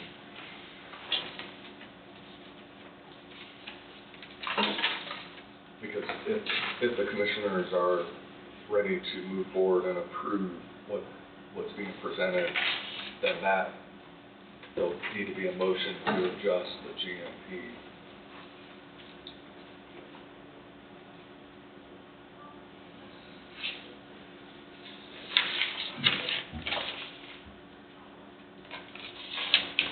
So I got a question here on furniture, fixtures, and equipment. $475,000. What does that entail? That includes all the furniture, fixtures, and equipment that went into phase one. was the new addition. That was the majority of those costs. So that 475 reflects what went into the phase 1 project? That's correct. Okay, so that's not the intended for phase 2. Everything that we've been told and gave, you can step in to, that they are planning to reuse the majority of everything in phase 2. Okay. I knew that was talked about one time, I was trying to... One new desk in the second judge's chambers, and then it would be monitors, TV monitors, and that should be it. Okay. Okay. So are we talking about building new woodwork for the courtroom, the benches? That cost is carried in the construction. We have a bid for that type of furniture, and the pews and what else was. That's reflected in the bids. Yes. That's in phase 2. Right. It's in our construction. If you look at the email stream that I gave you when I handed that out earlier, the question you just asked, I asked regarding the FF&E, and that has been a ongoing question. The 475 was for everything, and the majority of the FF&E applied to phase 1. The remainder will be applied to phase 2. And within that email, I think Derek who responded, and he indicated what that balance would be and what would be available for phase 2. But that was the question. Yeah, all these cues are included in the numbers and tables in the courtroom area. In our numbers currently.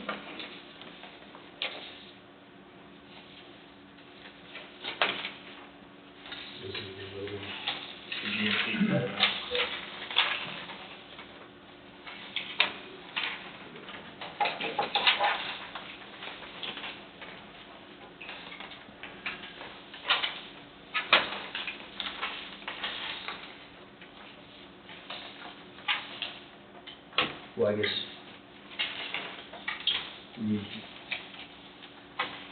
that document just for our contract, but that doesn't include.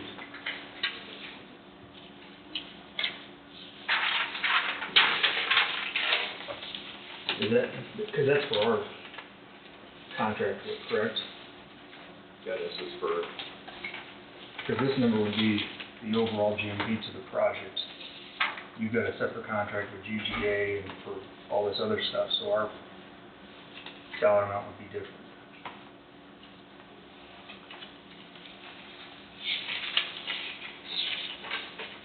You know what I'm saying? That's the case.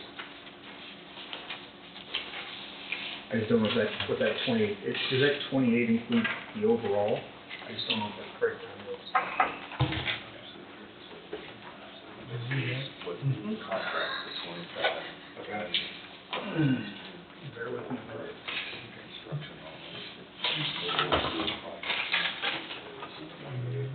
Okay.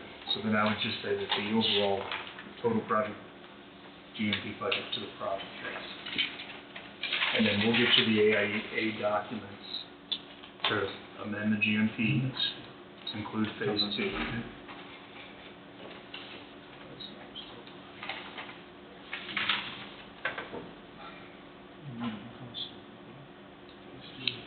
Yeah.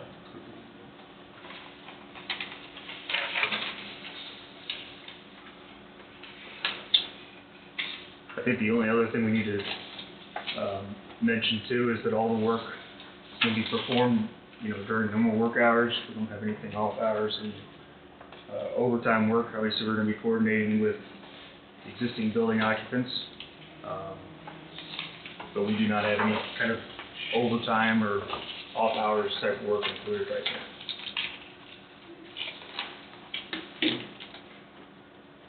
And all this is based on a 6-month project schedule as well. So one of the things that will have to be done, and will take coordination with this board and the court, is unfortunately there may be times where construction impacts court business, and I think all efforts will be made to accommodate that, but as Joe indicated, there's not a lot of extra funds available to have someone come in and work late hours, weekends, to try to accommodate a court schedule. And that's unfortunate, but that's the situation we find ourselves in. And I know that may be, require some creativity on the part of everybody to get it done. The lion's share of what will initially be the heavy lift will be renovation, right? Or demolition. And then demolition is scheduled to take place. What's that scope? Is it a month, 2 months? I'd say roughly about a month and a half, right? Yeah.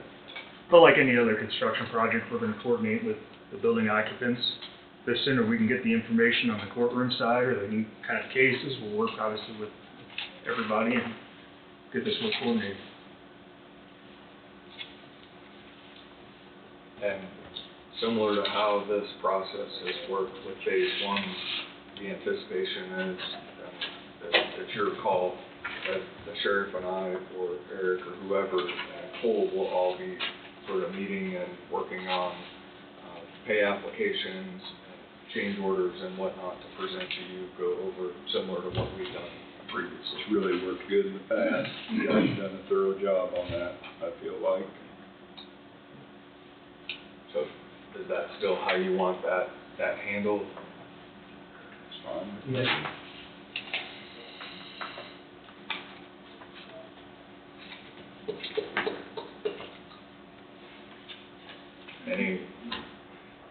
Any questions, comments on your figures, your numbers? I've just got it on the contingency. That represents 50,000 for the new and 106,000 carry from one, is that correct?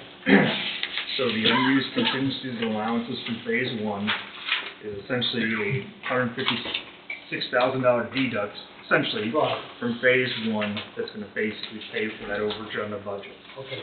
We're then gonna carry now 50,000 onto phase two. Okay, all right. So anything that doesn't get used in phase two of that 50,000 would essentially go back to the county as well. Yep. Thank you. Yep. We just wanna make sure that we had something to carry into phase two, that if we, obviously, renovation project, you wanna have something. Right. And you're gonna have presented to you here shortly change orders 45, 46, and 47 on phase one at the very end, and I just asked Cole to confirm, but the construction contingency that will be remaining is 54, 784, 33. And then the remainder of what's gonna cross over from phase one to two will be the allowances that are still remaining, right? Correct. We had the, from the soils, we had asphalt, we had the Jersey barriers. I don't remember what they all were, but the allowances that anticipated that we didn't end up using.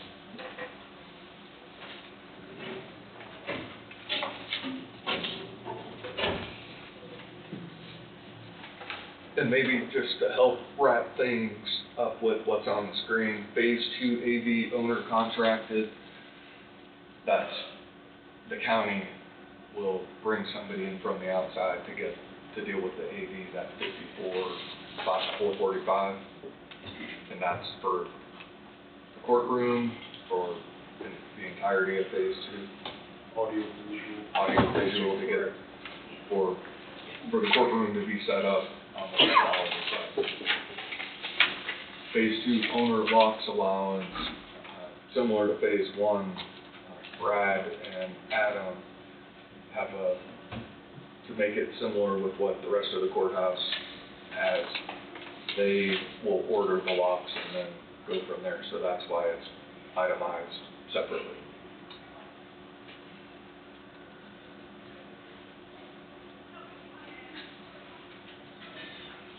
and this is gonna be out there, but is there any wiggle room on this, your redesign fee and your architectural design fees of $4 million? Well, the GMP of redesign, that $1,974,000 is your overall cost of Phase 2? of phase 2. So there is no real wiggle room unless we start taking anything from the scope of work here. As far as the architectural design fees, I think that's pretty much a fixed cost, and I don't think those are planning on changing. I think that's already been asked. That's a Goldberg group question, though.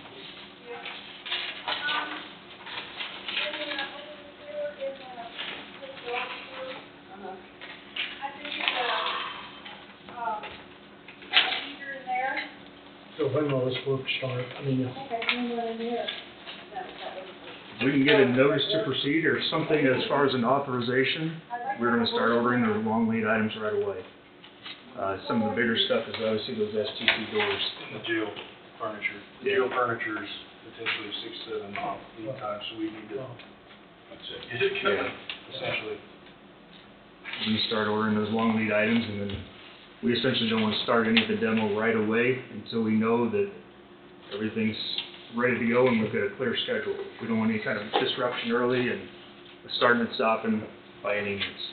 We'll start paperwork side and have, like you said, the conversations with Wade and sheriff and the court security and the judge and get the ball rolling on the back end. First.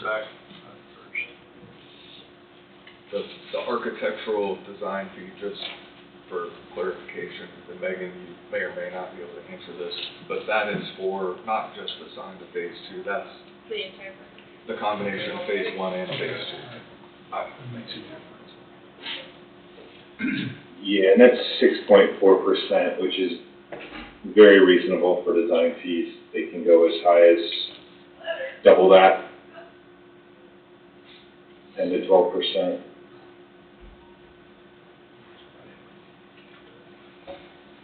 I just wanted it out there because that number got thrown out there and I didn't want it to be assumed that that was solely assigned to phase 2, that it was the entire project.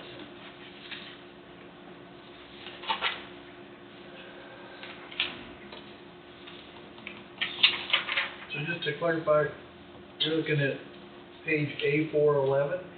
This is the primary one we're looking at. Floor plan for the remodel.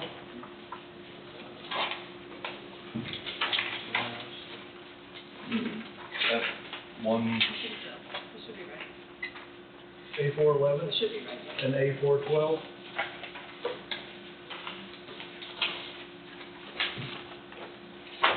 Yes. Yes. These are not.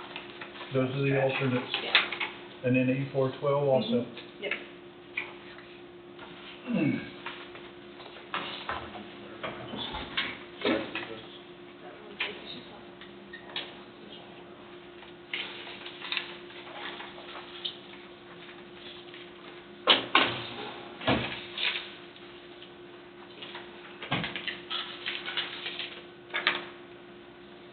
Wade, does that floor plan suit your needs as far as the court?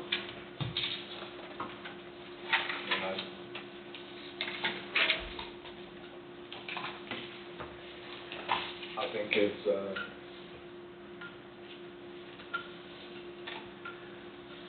the assumption was the base bid was gonna be the higher bid, and since it's the lower bid and you get a bigger footprint, it seems to make the most sense. Well, we're only allowed to spend X amount of dollars, so the other ones, True. they're not real cost prohibitive. You get less with alternate 1 and alternate 2, is the way I look at it. Okay. We were very surprised by the change in price between the three drawings, that this is the one that would end up being, the base drawing would end up being the base price. Very surprising. You know, seeing what we have currently that is being used as a courtroom, and the fact that folks can't go in and watch proceedings because of we didn't want to get into that again. I mean, again, you're building this for the next 40 to 50 years of use, right? And so, The idea that we would have the same or less room than what we had before was disappointing. So it was good to see that we were able to do this under cost and keep the courtroom that size. Well, that's my concern, it's just decisions made now, you know, just like when I asked about the restroom before. I mean, that's something you're gonna live with until there's another major change, you know, I hate to see us, you know, obviously we stay within the price, but I hate to see us leave something out that's crucial for data convenience or whatever it may be, you know. That was the goal, was to improve this whole system, you know. And this will give you your secured court order that you guys are needing? So, No questions? so present time right now, if there's let's say, a criminal or a civil jury trial in a large courtroom, and they last, and we've had some that lasted a week, and presently we have, in 2026, we have 3 jury trials set. Whether they go or not will remain to be seen, but one of them scheduled for a week, one scheduled, actually the other 2 are 3 and 4 days. So under the current setup, once the big courtroom is consumed, actually having or holding any large docket can't occur.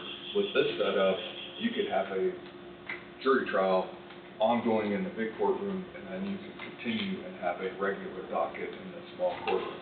And from an efficiency standpoint, a judicial economy standpoint, you want to keep your dockets flowing, because if they're not flowing, you end up with backlogs, and then you're playing catch up.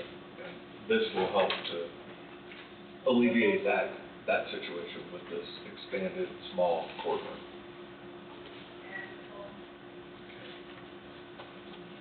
So just to make sure we're all on the same page, are we all looking at page A4.11? And 12. Yeah, what they have up there is, I gave you what I had last week, that's what I handed out, but it's in essence the same thing. Theirs is FN1. That's just a furniture plan. Oh, that's a furniture plan, okay. So what they have should be the same thing. So A4, 11, and 12. Yes, sir.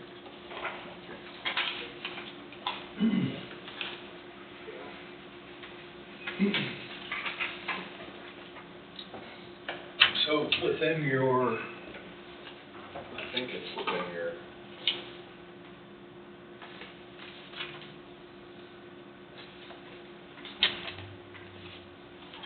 this will have to be fine-tuned. I wasn't able to fine-tune it. We went back in time and pulled the motions from phase 1, but I didn't know what these final numbers would be. We'll have to adjust. At the very bottom,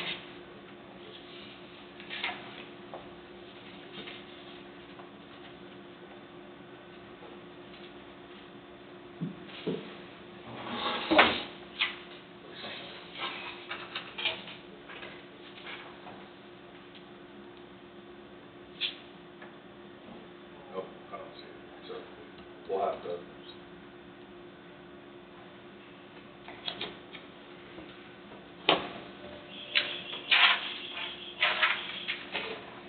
In this what I have and what Todd has is an email that I had Casey send to me with the language from the original establishment of the GMP for phase 1. So I wanted that so that we could later come back and then adjust the language in the first motion to reflect what your GMP was going to be adjusted to. So, how does that work? Wait, correct me if I'm wrong, this is adjustment 2. We went from the off-site parking, original GMP to phase 2, or phase 1 rather, and this would be adjustment 2. Off-site parking was its own separate I was project. thinking our phase 1 was a revision or an adjustment. Phase 1 would have been the pre-con. Okay, that's probably right. As far as verbiage, I didn't know, I wanted to make sure exactly. No, the parking project was its own separate, project.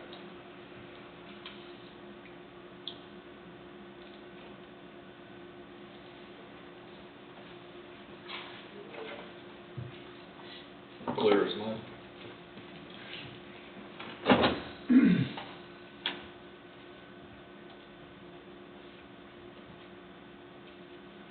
The summary is based on what's presented. It will be below what went to the taxpayers. No more than $30 million. That's correct. And what the ballot issue was for a new justice center, jail, sheriff's office, county attorney's office, and then renovation to the existing building with the secure hallway.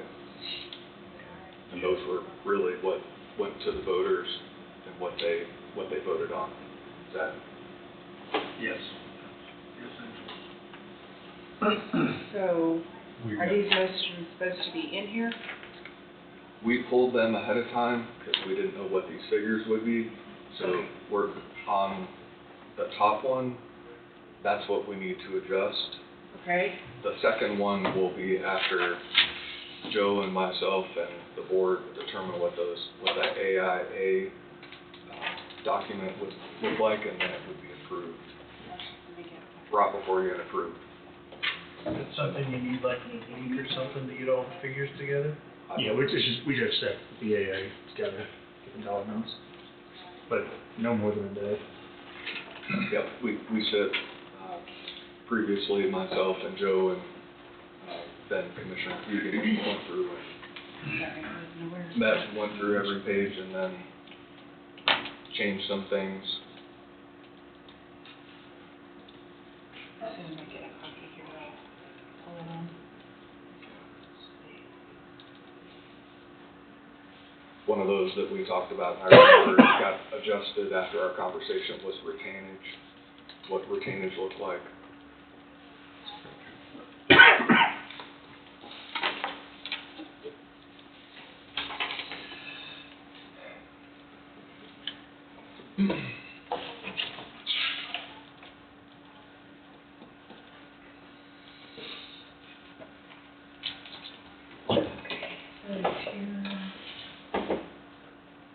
And you guys are you taking off immediately or sticking around? Yeah, we can do whatever you need. So that maybe we can put together this motion and get that taken care of so we can move on with some of the other items on the agenda. And then I'd like Cole here to talk about the change orders that he can answer any questions when they get brought up. That way we can make sure the numbers are, that motion is what it needs to be. And then we will be getting you guys the AIA document for that second one. So we don't know what that is yet. Not yet, no. I'll get you that though. So Angie, we're gonna bring this motion back up. We'll sit and move on with the agenda. That way we can plug. So we're not gonna do this one? We'll do it, we'll just do it towards the end. Okay. Okay. I wanna make sure it's right and we can sit and probably bog things down and keep everybody late. I'd rather see the agenda roll on, we can work on that. The other item, and this is for River City and for GGA, and I know Cole knows it's coming, you probably know it's coming too. When we had the open house on day one and the undersheriff and 10 other people got stuck in the elevator, a call was made to have a company come in and fix the issue because we had a live building that we couldn't have happen. That bill has remained outstanding, and we're now receiving repeated past due bills from that company. In the county's opinion, that should be something that company or somebody else covers because it was a building that it had nothing to do with the county.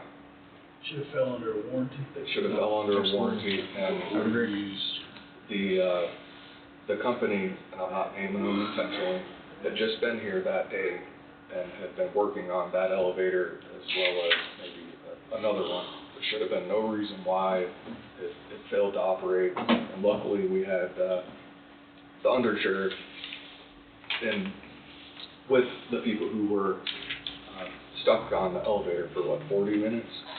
Yep. It almost got open with a fire department can opener because it was to that point. Unfortunately, it didn't happen. So if there's a way to address that bill with that company because they're not being responsive to the county. Understood. I will follow up personally with that. I thought that had been taken care of, so I wasn't aware of that.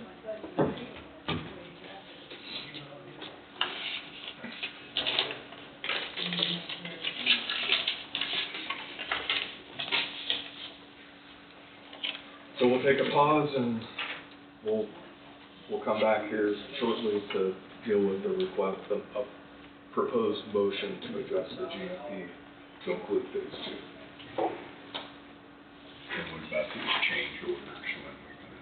We'll do that. That's the last thing on the agenda. That's when hopefully we'll deal with this motion as well.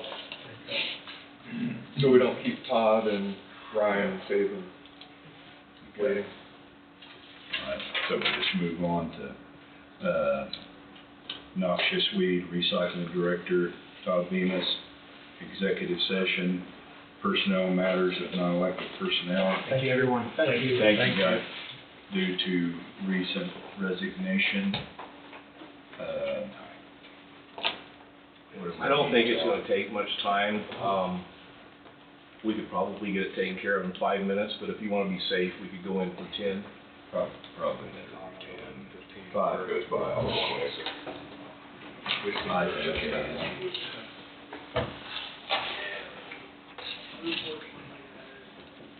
And then I'll have one other item to discuss with the commission after that. Okay.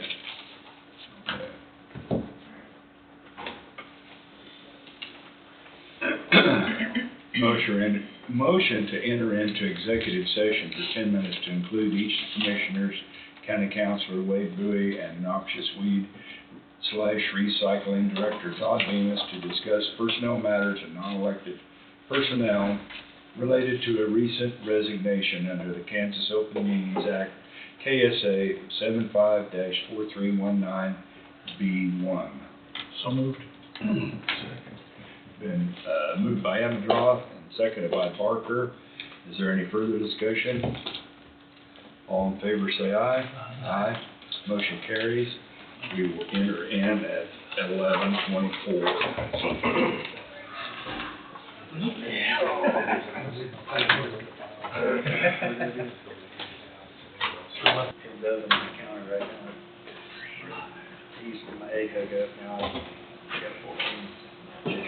This year, they finally started laying here about a month ago, so I've got eggs, 4 eggs, and I know what to do.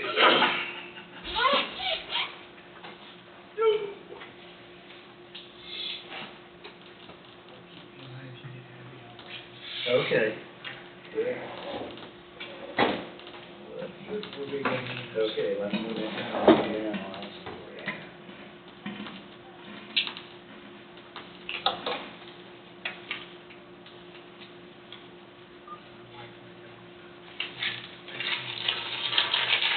My ducks went away, Todd.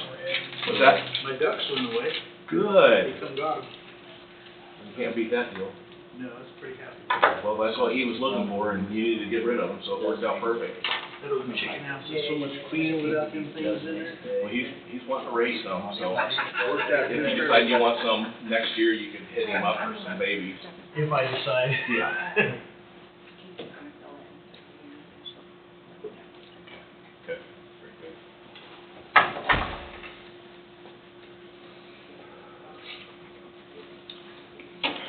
Well, I guess we're back in and no action taken in the previous executive session.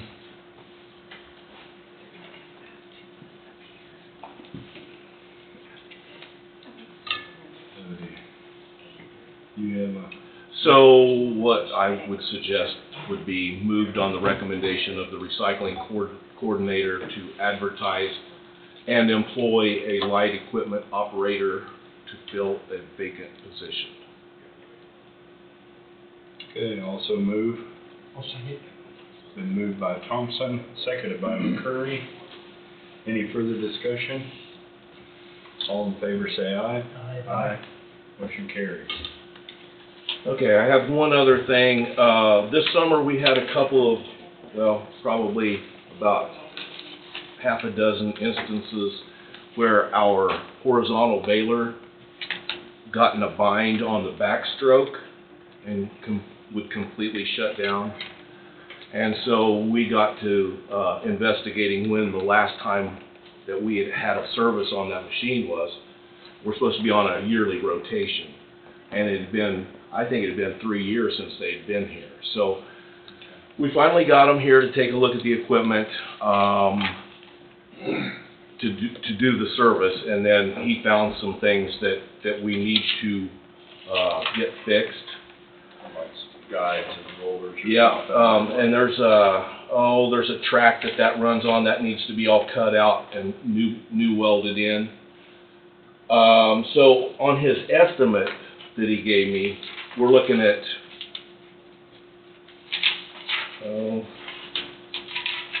$11,665.64. Of course, that's an estimate. Here's what I've got for a proposal if the commission would like to do this. I have money that would pay for this repair in my aluminum can account. And so we could do kind of like we did when we bought the truck. I think Wade would probably agree with this. For tracking purposes, we pay for it out of somewhere, and then I can write the check to go back in that that department. So this company, that's offering this service, is that where the machine was bought from? This is HWI equipment. This is not who we originally bought this equipment from, but they're the ones that come around and do the servicing. And they've been doing yes, the service. And there's nobody else in the immediate area. These guys are coming over from St. Louis. So apparently the machine probably was bought from some business It away from here. was Glenn Dehart, probably 25 years ago, I suppose. When you said baler, is that? So that's the cardboard? Yes, Cardboard. well, Oh. it's for everything. We use it for everything, Oh, so it's used on a daily I see. basis. This is your cardboard baler in the shop? Yep, the one that's got the pit Yep. in front of it. Okay. So I'm gonna recommend that we do this, and it is an estimate, so it's gonna vary on what the cost is. But I'm wanting to get it fixed to where it lasts till I'm out the door and somebody else can worry about the problem, so. Fix it good. Will they back it up with a service agreement where it can be looked at every year? Well, so that's what we're set up for, was a yearly service agreement. But with 3 years that went by. Well, I think, I don't know if it started with COVID or what, why they stopped coming. I mean, it was an automatic everything, every year they would come and do a service on it. Well, and it sounds like these are, I mean, obviously I've never worked with a paper baler, but lots of balers. Yeah. All the stuff you're talking about is very common, so.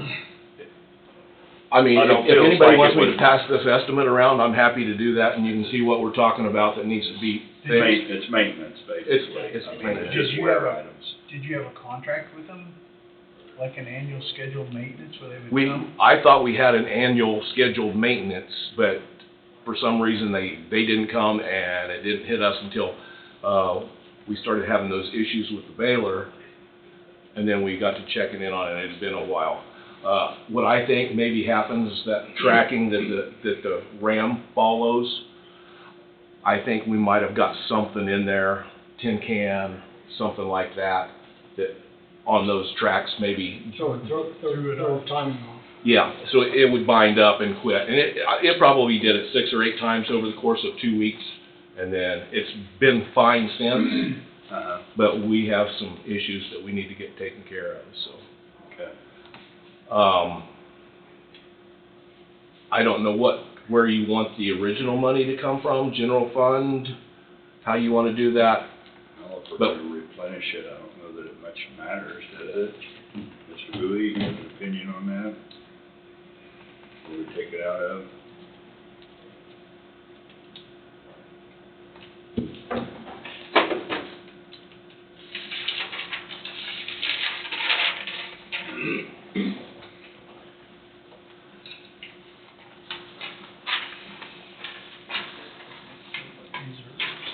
Equipment reserve.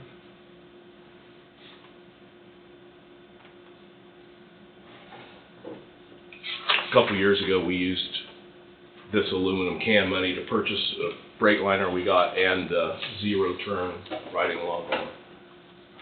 I'm not sure where it came from originally, the money I'm speaking. Yeah.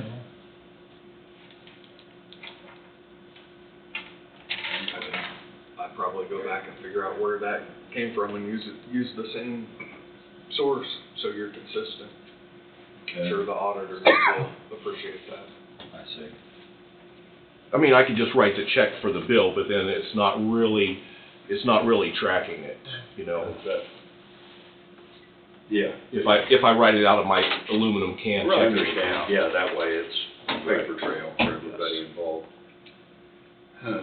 That was about right before I come on board. It was, right. That was, yeah. Probably just have to do a search back in time and pull that language. Casey's good doing that. She's helped me with that before. The thing about it is it needs to be fixed. The check. Yes, it does, before it breaks down on us, and then we're gonna be in a world of hurt. Check was to They give you a time when they can fix it, Tom? He said we're gonna have to figure out, about 2 days for them to get here, fix it, and leave, so we'll be without it for 2 days. I don't know. They can get on it. Yeah. I would just get a service agreement with them, then follow up every On a that in a yearly daily, basis. during your yearly calendar, that if they Yeah. haven't been here, give them a call. We need to do that because, you know, it was always, they would get a hold of us, it's time to do your yearly service, and then it just didn't happen, so. You But know we're, how much one of those new machines would approximately cost? when we bought that machine 20 or 25 years ago, it was $50,000 or $55,000, so. I'm gonna, Double? it's probably doubled, yes.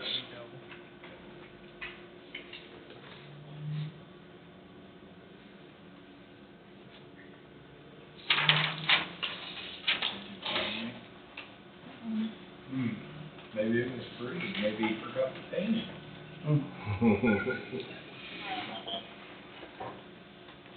Pretty sure it would have been in 21. Yeah. Would have been that long ago? Yeah, because, I mean, the end of 21 when you bought it. And you came on board in 22? Yeah. Okay, yeah. Correct, Steve? Yep. Because Bob's right, he didn't much care for freight liners, but they'll be okay.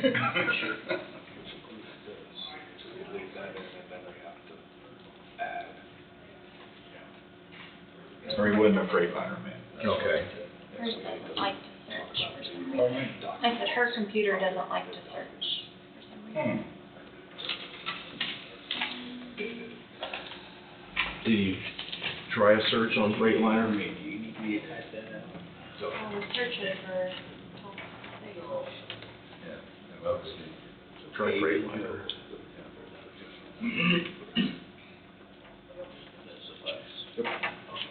Thank you.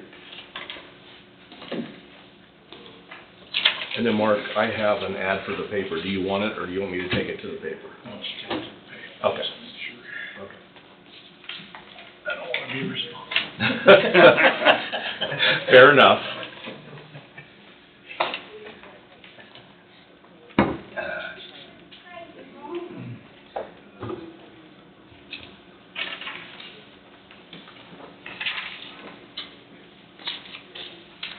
Let me go try on my computer real quick.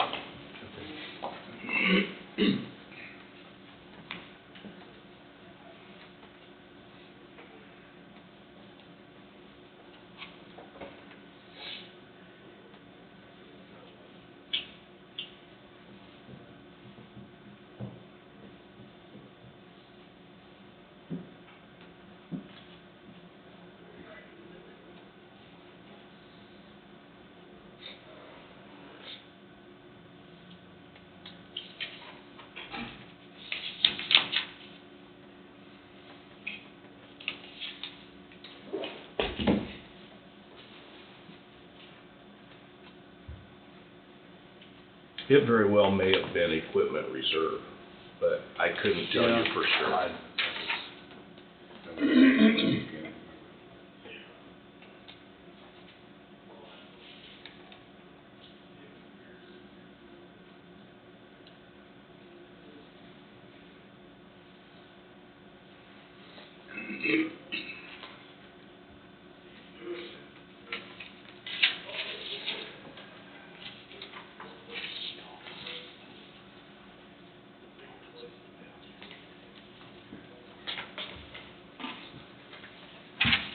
So Todd, do you use that daily, is that right? Every day. Oh, no. Yes, every day. Now, we can get by a couple of days without using it, Right. but we'll, No, I was just curious, so how many ton, or how many oh my pounds? gosh. And how, we've baled, I think, over 7,000 bales of just cardboard. Gee. So, That's a lot of cardboard. yeah. Okay, so it came from general fund, recycling, capital outlay line item. To be reimbursed from the Coffee County Recycling Aluminum Can account, Okay, number 7 there. okay, so you We want, had the year wrong. It was 2022. That's what threw me off. okay. It's like, why can't I find it? How can that be? I don't, I don't know. Well, I'm dogging that trying to. Yeah, number 7. Here's where. So I have a question on that. You said the recycling capital outlay line item? You're right, it'd be 23, 24, Mhm. 25, I'm sorry. okay. Yeah, it says general fund, We don't have, recycling, we came capital off- outlay we came line off item. 23. What it That's says. right, sorry. well, I mean, I think we have plenty of funds available to do that, but capital outlay fund on recycling, I wouldn't think has that much money in it. I mean, overall, the budget would. But I don't see it on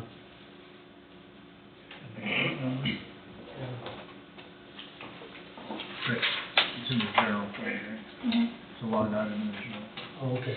So it's a capital outlay line item in the general fund, not necessarily in the recycling department budget. Right, it looks like it says general fund dash recycling capital outlay line item. So it's within the general fund. But that's just the way it was set up then. Mm-hmm. That's how it reads.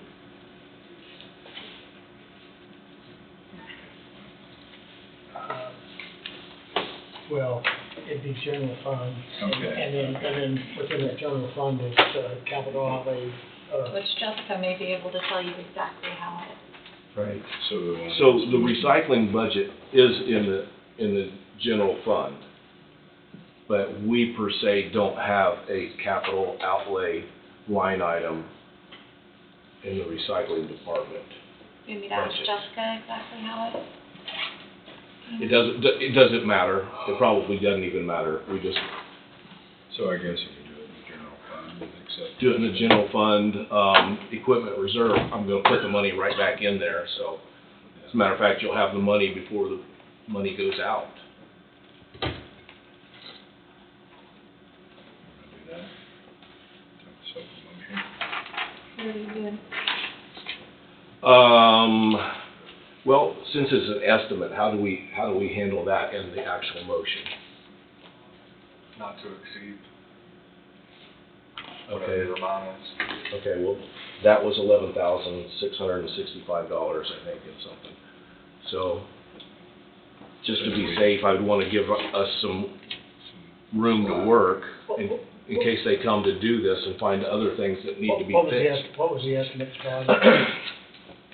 11, It was, 11,665.64.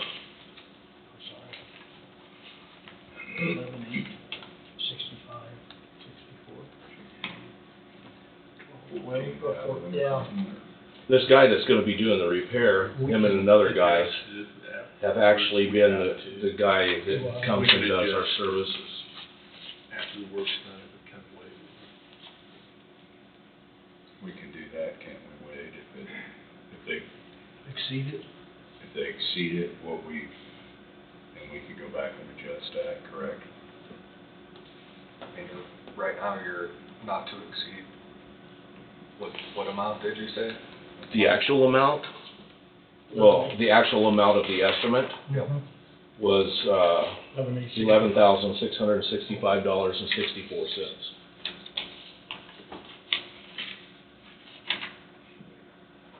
Set it at 14, and we'll see what happens. Well, that would be my thought. I mean, can't we're see not gonna be okay to, I don't see the damage in doing that. I mean, we're Right. not facing to put their repair bill with that. We're just giving you the room to write Okay. a check. And- All right. Is that correct? Am I thinking correct?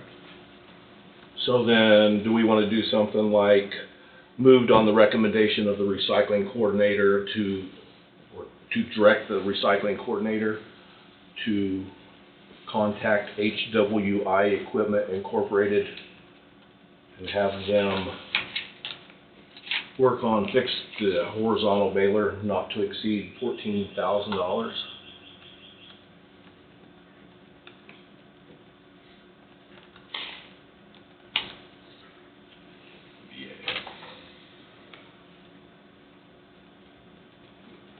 What'd you say? Baylor is B-A-L-U-R. It gets misspelled all the time.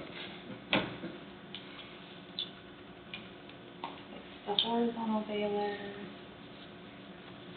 Funds to come from equipment reserve or from general equipment reserve. However you need to put that. Funds to come from what? Equipment reserve, I guess, is that okay? Is there an equipment reserve in the general fund, or is it Yes. just the equipment reserve fund?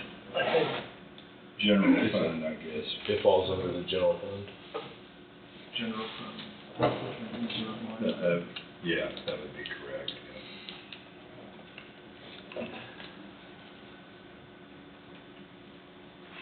Okay, Wade? And it's just Oh, HWI I'm sorry, I thought Incorporated? you were looking at it. Pardon me? HWI Incorporated? HWI Equipment Incorporated. Okay. Pardon? Do you wanna put in, it's gonna be reimbursed? Yeah, that should be. However you wanna word that. Reimbursed from the aluminum can account, recycling aluminum can account. Recycling. To be Recycling department, yeah.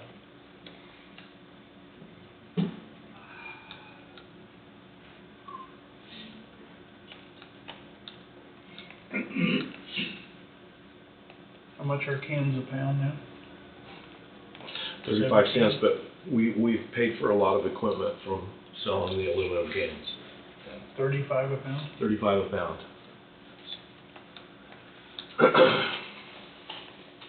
This is We'll go down the park. a maintenance type issue, right? Yes. I mean, we're still using it, so And that's who you originally purchased it from, or? this is not who we purchased it from, but it's always been the ones that have done the actual service for us. Okay, So it's been like 25 years old. as far as routine maintenance is Right. something that He they're- said for the age, equipment is in great shape, so we just gotta keep it that way.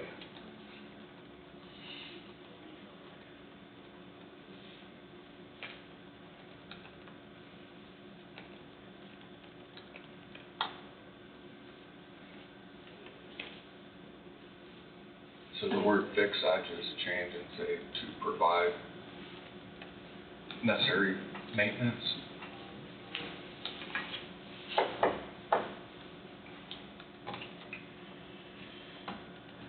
To the,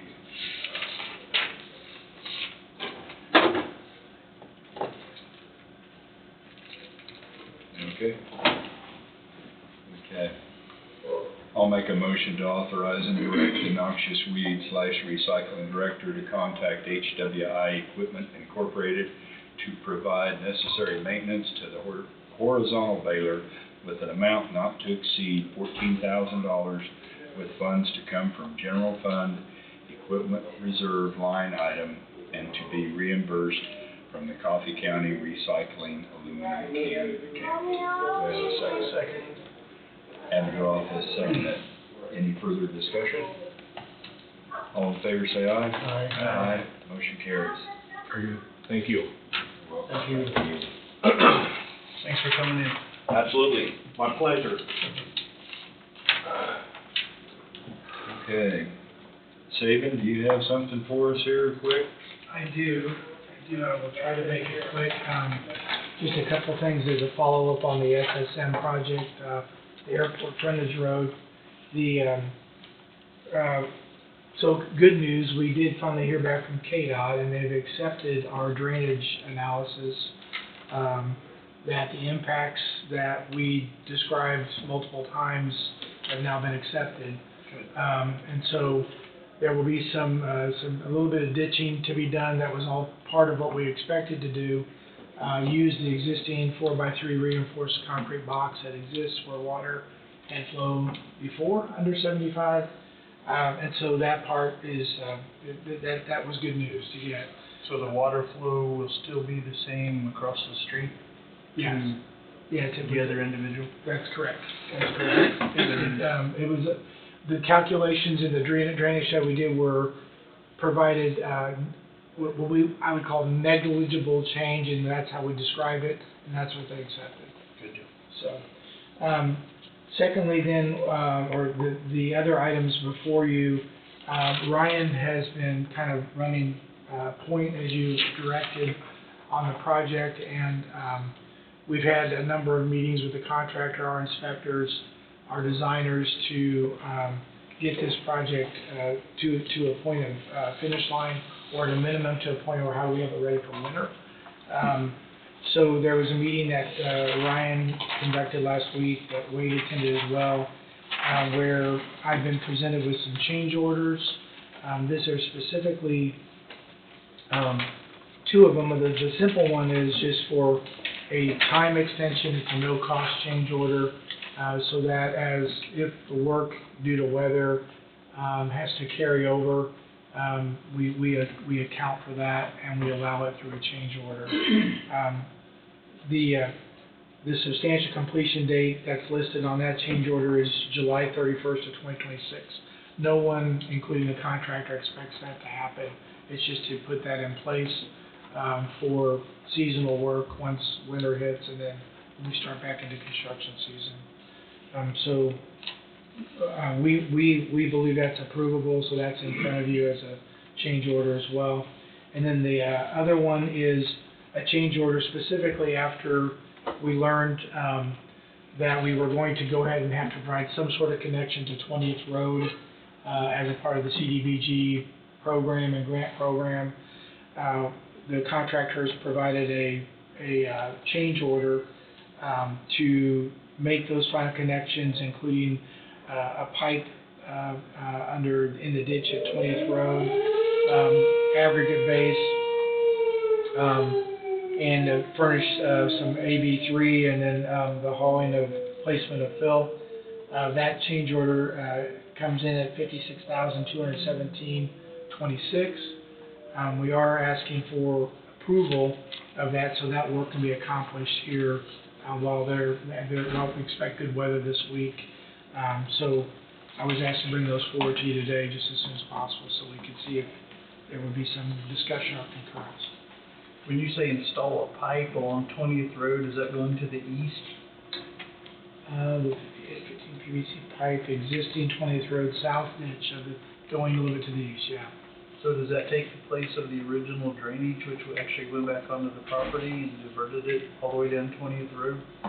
I don't believe so. I think it was just to accommodate some of the regrading conditions, but I can double check that.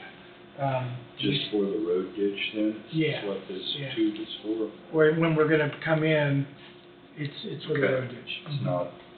Yeah, yeah. Is it gonna be a pipe, or are you gonna do a box culvert on it? It's or a pipe. It's a pipe. Just a culvert? Yes. How big? 15 inch.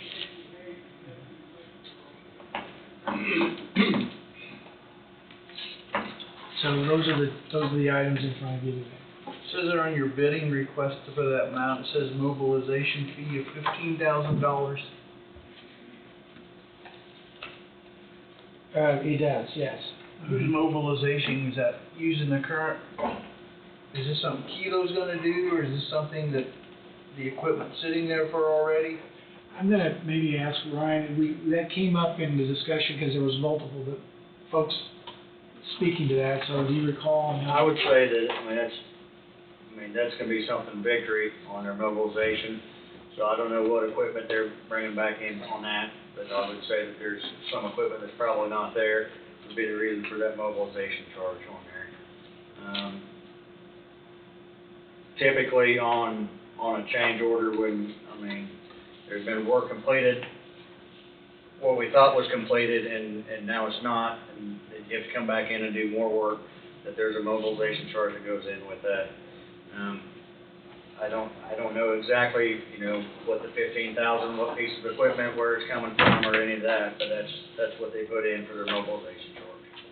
I guess that was my question, is it something Kilo's gonna do and they have to bring stuff in, or are you gonna use on-site equipment to do it? or- My understanding from the meeting was they were gonna be bringing some equipment back in, but I wasn't sure who amongst their, either Kilo or Victory was gonna be the ones providing.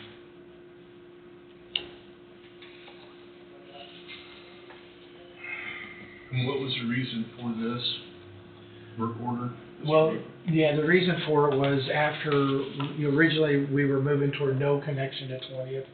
And then once we heard from Garrett on the CDBG grant that we need to provide some level of connection, this is to make that connection to 20th Road. And also to deal with, we decided to go ahead and, I think you brought up in an earlier meeting, kind of the grade differential. We decided to take that and re-looking at the design, take that back a little bit further to make that not as abrupt a tie into 20th Road. So Saban, I know a couple of meetings back, we asked something about the elevations on that north end, how they got different. Apparently the road was cut 18 inches to 2 foot deeper than it was supposed to have been, where it tied into 20th. Yeah. Did we ever figure out how that happened? To be honest with you, I think it was just possibly some, I'll call it, in the software that we use for design, I think it was taking some of the survey data, and it got a little mixed up in the design process, which gave us this differential that we weren't really designing to. So that's where some of that issue came from. So the long and the short of it is that road's gotta be built back up. That 18 or 2 foot, whatever it's short. This is accounting for some of that build back up, yes. So this takes into an account to pay for, have that road brought back up? It does bring in a longer distance to bring it back up, so it's a softer grade coming up to 20th Road. To have an approach to that, Yes. basically. Yeah. But we're on the hook for software screw up. That's part of what I think we've been able to determine, yeah. Is there enough dirt left out there to rebuild that road, or has it been hauled off or moved or I don't know, just shuffled around, or? There's dirt out there.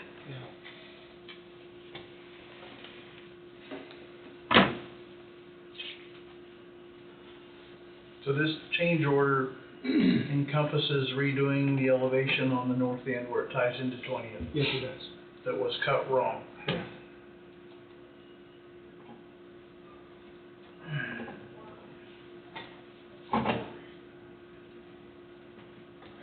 I don't think we should be on the hook for all of that to bring it back up to grade when it was cut out that we paid for initially.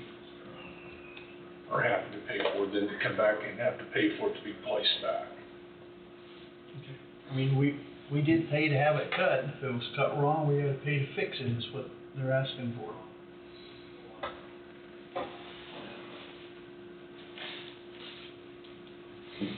Did we get the water line on 20th moved? I think it got sleeved and That's, there was an MT cable or something, wireless cable or something. Is The that water all? line's been lowered and cased, so there will be a change order coming for that work that they're working on.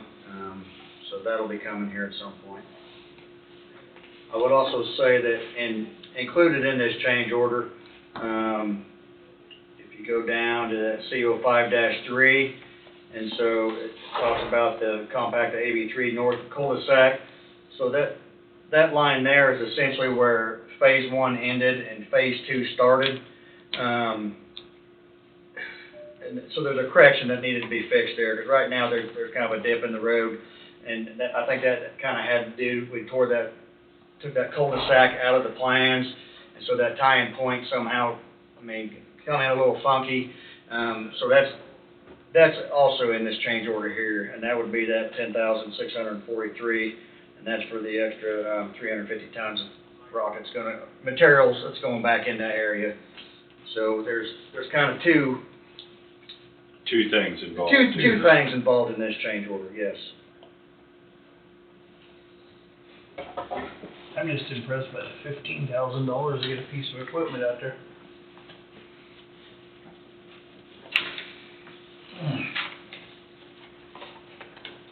You know, I looked at the quantities with Kilo, we went over, they kind of went over and priced things. If they were gonna be basically turning in the same numbers, and they say this is in line with exactly what they come up with. That's including mobilization cost and the materials, When are they planning on doing this with Kilo? Because they're in Hartford right now. Well, so Kilo is doing asphalt work in Hartford probably. And they're milling and everything else. Yeah, so, this would be, I don't know that this work would necessarily be Kilo doing this work. This would probably be Victory, would be my guess. They're a subcontractor or a combination of both of them, I don't know.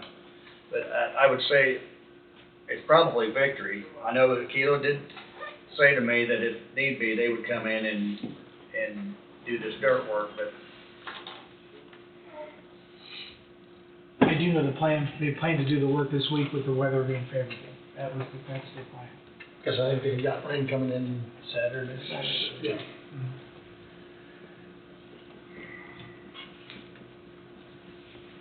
So Kilo felt the mobilization charge was similar to what? they agreed with the numbers on this change order. They said if they were putting numbers down for a change order, that it would coincide and be in line with what they would come up with.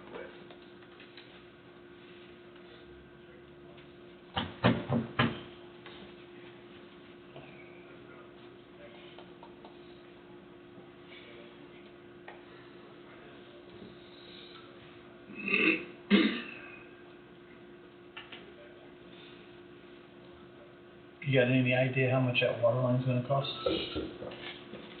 We're expecting to get that from them. They were trying to get us everything Friday. These are what we got Friday late.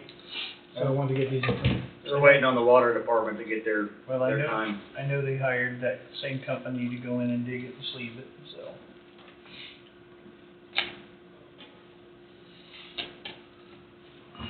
But that was something that needed to be done. Correct. As far as the water line, to. It had to be lowered. It had to be lowered. Yeah.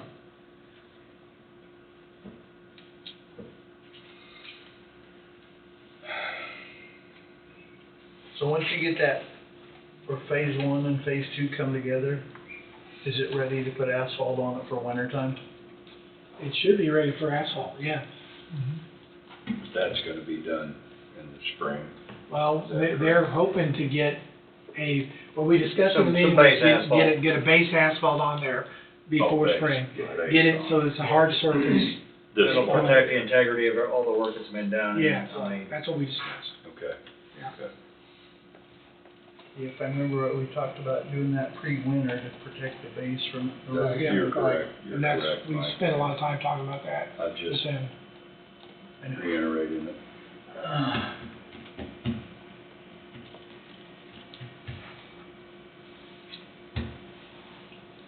Well, we're ready to make the motion, or?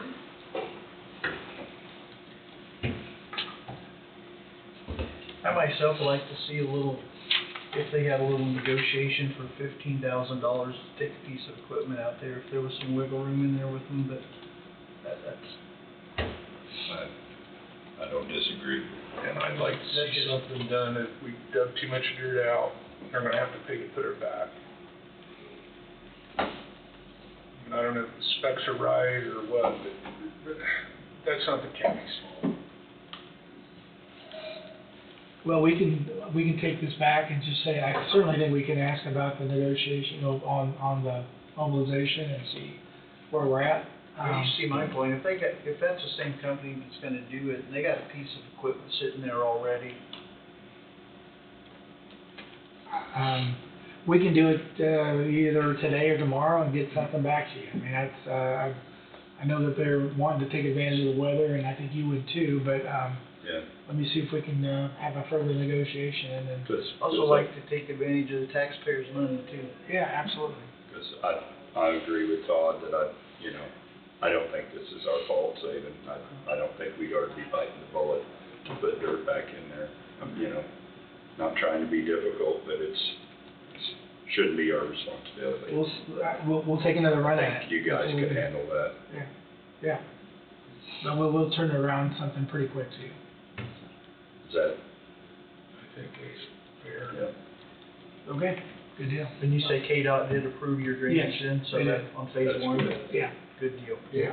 Do the people to the west know that was concerned? You know- I've been in contact with Okay. Barrett. Yeah.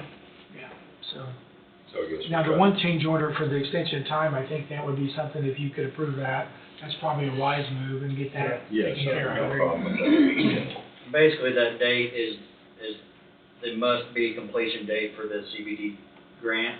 So Yeah, that's why we picked that date. Now, Yeah. should be far enough that, it would get done way before that right, completion. right. It's just a fail safe. That's what Right. it is. And you're thinking July 31st of 26? That's the date that matches up with the CDBG grant. Okay. Yeah. Okay. Ask for a motion for the board to approve and for the chairman to sign change order number 6 regarding construction related to CDBG Airport Access Road Phase 2, revising the substantial completion date to July 31st, 2026 for Phase 1 and Phase 2. So moved. Second. Abendroth, was it? Yeah. Okay, Abendroth moved and Barker seconded. Do we have any further discussion? All in favor, say aye. Aye. Aye. Motion carries.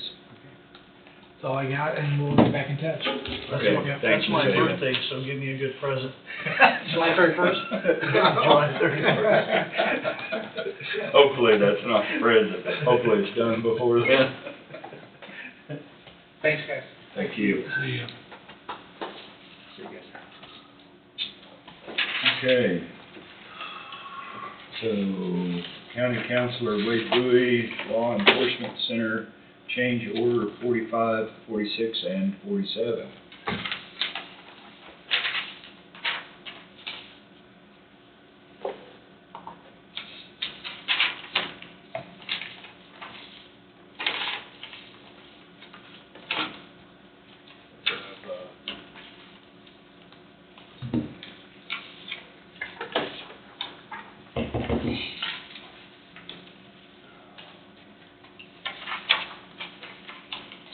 You've got the motion language, right?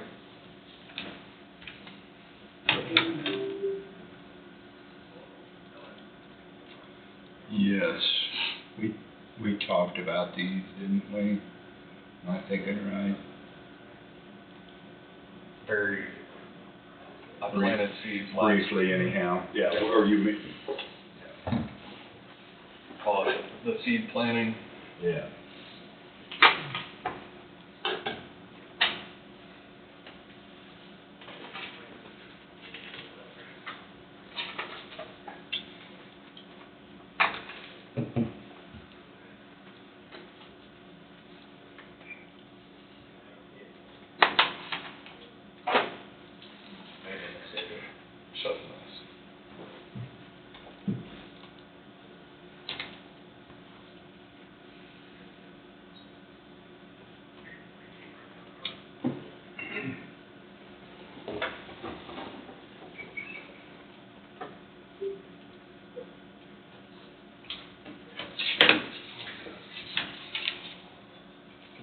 Is that big enough for you to see?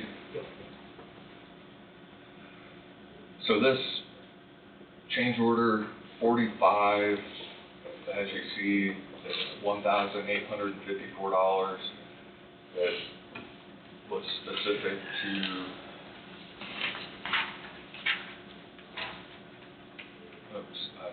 I forgot to add something in that motion. It dealt with wiring for Pod A lights and intercoms, which obviously, to have your pod functioning right, you need that. And then it also had what I missed, or what I didn't get in, what your motion says, which will need to be included, is the $1,280 for additional receptacles in the administration areas, and that total $3,134. Okay. So we want to just do these as you describe them to us one at a time? Well, I modified it to have it all. It's all going to be one motion? One motion. Okay. So you just need to add in the wording, this PCO 82, this section here. For this change order 45? For change order 45.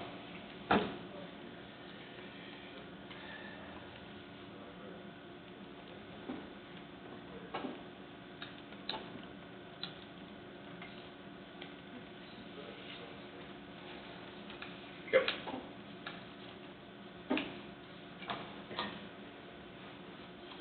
So, going through, I think the intercom issue is pretty self-explanatory. This is the one I missed, but you're adding power outlets in 101, 108, 217, and 2 and 239. As we went through and we discovered some of the rooms, and my office was one of them. You have an entire wall that does not have power, and for whatever reason, it was missed and needed power. So that happened in several different locations, and that's what that added cost was for. Right. Several locations. And you want to get it done now while you could. So all the work is on here. They took care of it in pretty short order. I think they came and had it all done in basically one or 2 days. Some of these changes were specific to the county attorney's office, some were in other locations. So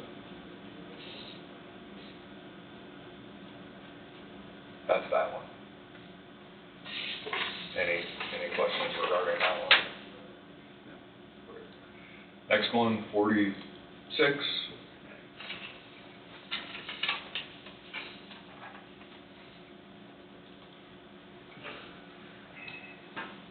So, going way back, if you remember, the elevators had to have a certain type of sump pump. That was an early change order. Well, for whatever reason, those sump pumps they didn't work right, or something about them was not enough to meet the demand that was there. So they had to change the sump pump to something that was better, which required new electrical. And behind the scenes, there was what's up on the screen right now, a restocking fee. And Tom and I said, that's not on the county. This was addressed early on. So ultimately what that led to was Goldberg ate the restocking fee, and that got subtracted from that overall total. We went back and forth on this for quite a while, but we advocated for what we felt was right. And I know my assumption would be if we presented this, you guys would be saying, why is the county being requested to pay for a restocking fee? So we took care of that ahead of time, and that was addressed. So the total for this change order is $4,932.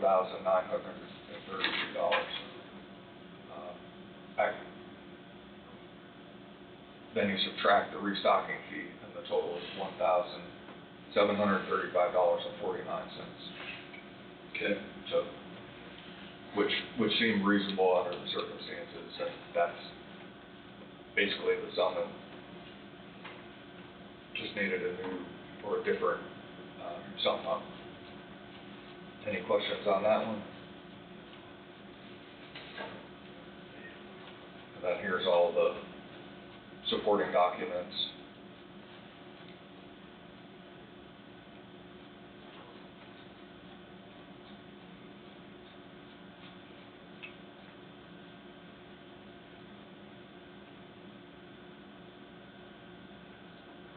And this is sort of what started the whole thing.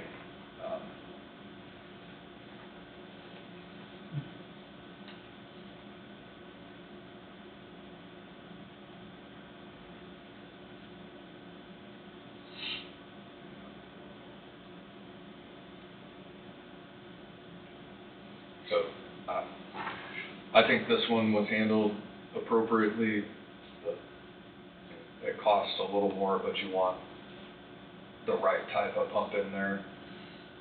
Should the need ever arise, hopefully it never does, but that's sort of the background on that.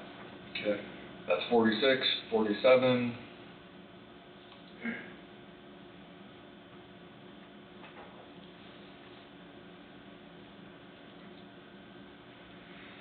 So this one addresses or deals with smoke to the dampers, and it's a rather significant change order. This was something that was not originally contemplated, but after,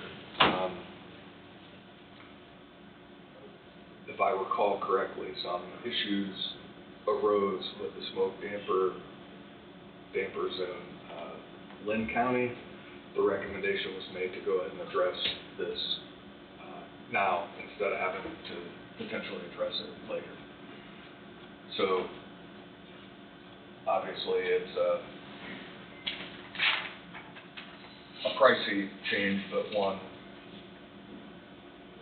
that I believe everybody felt was necessary and needed. So 120 volt to 53 fire smoke dampers above cells around central control, 2 fire smoke dampers on second floor, then data cable for control panels, and basically all the work, the majority was through Shelley.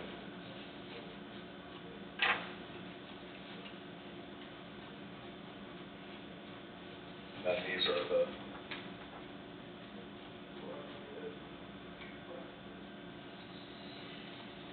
product through Siemens.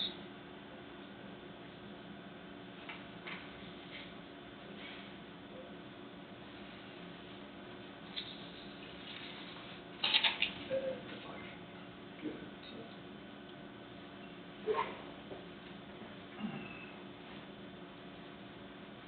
design plans.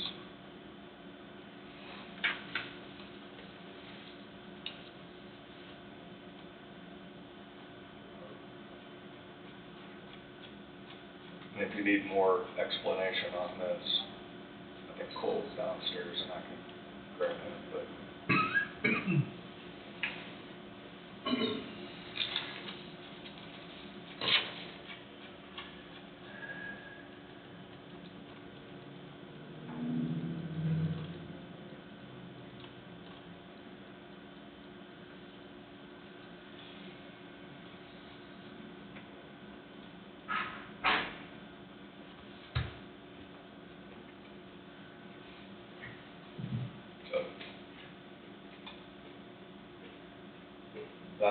That's the end of those, unless you have any questions. And as you see, as I mentioned earlier, kind of tying into the phase 2 discussion that we just had.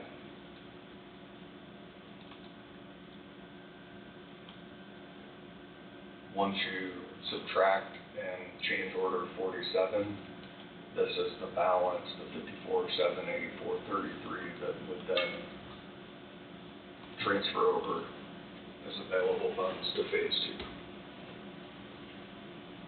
So is then there's other change order money in the phase two budget also? So phase two has, if you look at your big sheet here, at the very bottom, In addition to this money? Correct.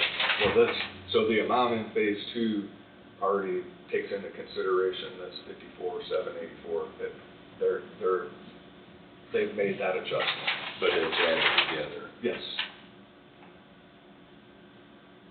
So at the very bottom, construction contingency, 5% of construction costs, $50,000. So basically that 50,000 is transferring over.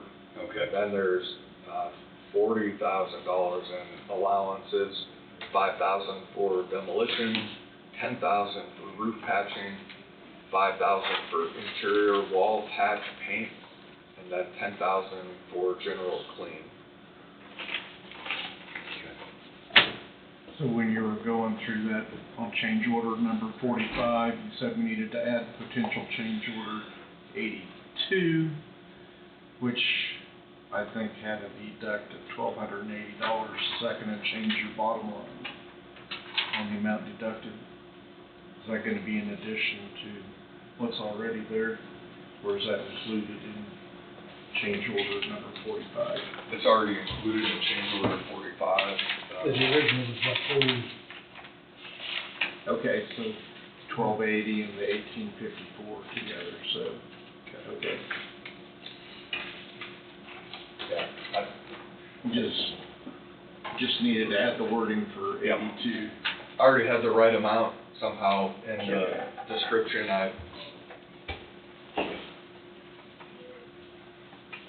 So everything else should be as it.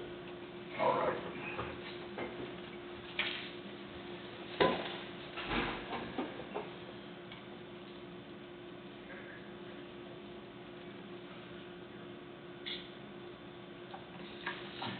We still have retainers out on that phase one. We still have what? Retainers. I think I think you released the retainage. So we're pretty close to being done with phase one as far as Yep. payouts and everything. Yep. And then everything's under warranty for Manufacturer warranty or the whatever. year. The year from final completion, which they came in and we approved that within the Yeah. last. Yeah, I know we picked that effective date there for the warranties to start, so Yeah. elevators and everything. Yep. We're ready for the motion, guys, or? You're ready. Okay, I'd ask for a motion for the board to approve and for the chairman to sign the following change orders regarding construction related to the Coffee County Law Enforcement Center as approved by River City Construction. Change order number 45 with costs associated with potential change order number 81, which includes contract document revisions associated with Pod A, cell lights and intercom, deduct $3,134, with $3,134 to be deducted from the project construction contingency. Change order number 46. Need to add that, potential change order on that motion, that part of the motion. Oh, I'm sorry, I should have been reading it off of here. I'll just start over. Change order number 45 with costs associated with potential change order number 81, which includes contract document revisions associated with Pod A, cell lights and intercom, and potential change order number 82 for added receptacles in administration area, deduct $3,134, with $3,134 to be deducted from the project construction contingency.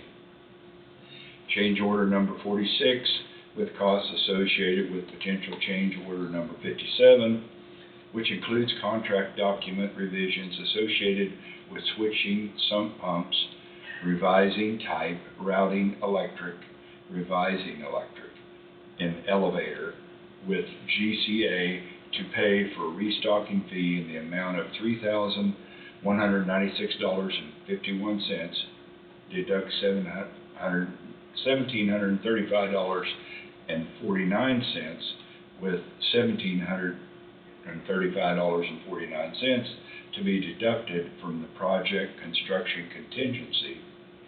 Change order number 47, with costs associated with potential change order number 70, which includes contract document revisions associated with adding power to smoke dampers, deduct $50,349, with $50,349 to be deducted from the project construction contingency, with no change in the project guaranteed maximum price of $25,712,885 for Phase 1.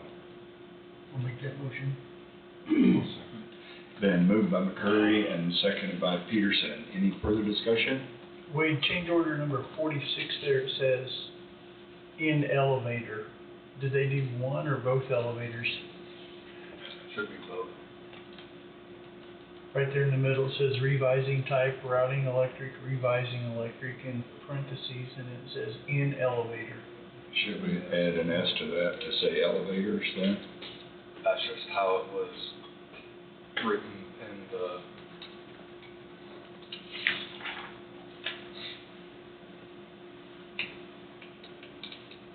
I didn't know if they did one of them or both of them. Yeah.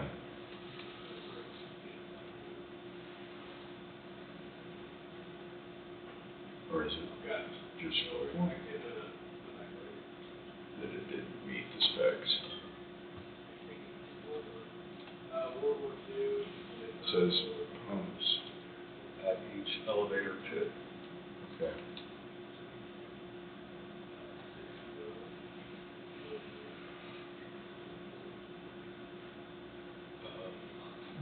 What did that say there? Do we need 2 pumps in each pit? That was the original question to Troba. Oh, okay. So, let me go back to,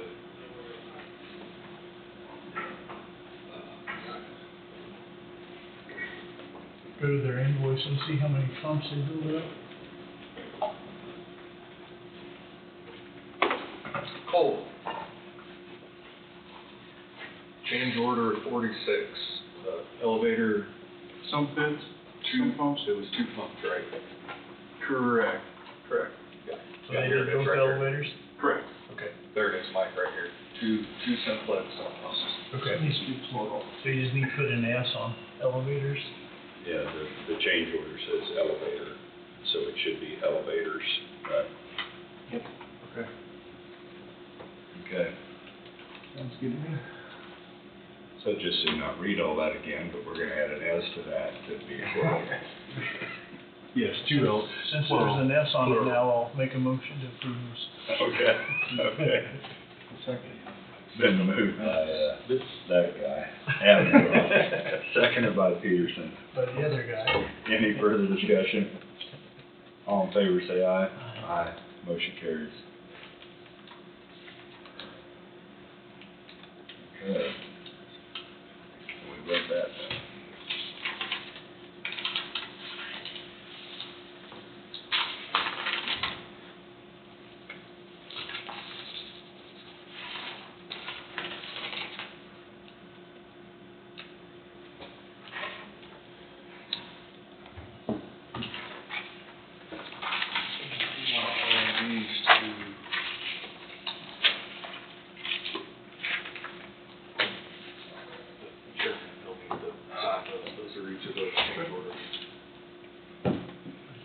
Man in charge? This is for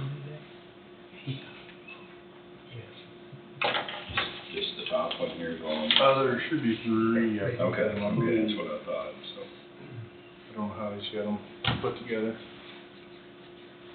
This you're under owner, right? Yes, sir. It's been a while.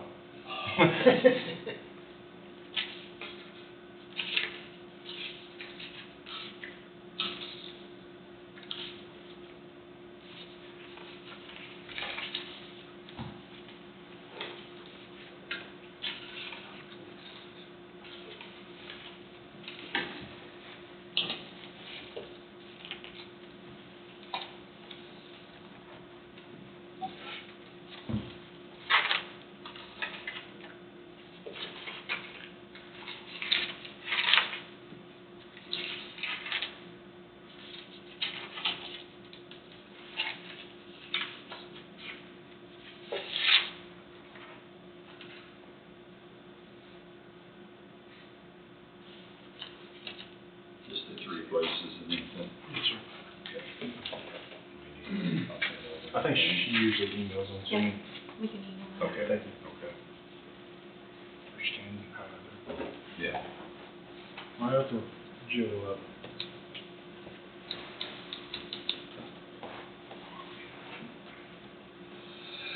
You guys sit next to each other and take a look at this. That motion that I had you find originally, you can find the dates that was approved by the board for. Which one? The guaranteed ones that I maximum emailed price. you? Yep. Just take a look at this. All right. December 10th, I think. Is that? I was gonna say, it was right after the election, I know that. Yep. Didn't we have a, No. Is it 4th or December 10th? I think it's like in a few. 2 years ago? 2 years ago almost? Hard to believe. Yeah.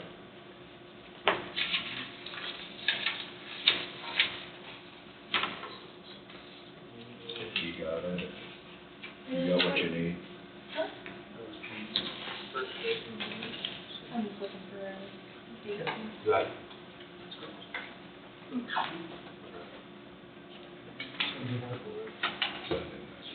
So I've been sitting here trying to. December 4th, 2023. December 4th? Yep.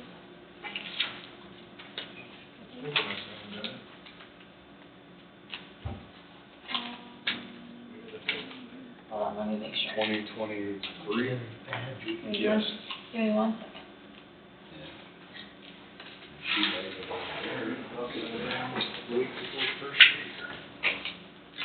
That was when you, that was the, AIA contract, yes. so we need the other one that happened before that, which would have That would been have been, probably a month before. I think, 11/20, but let me look.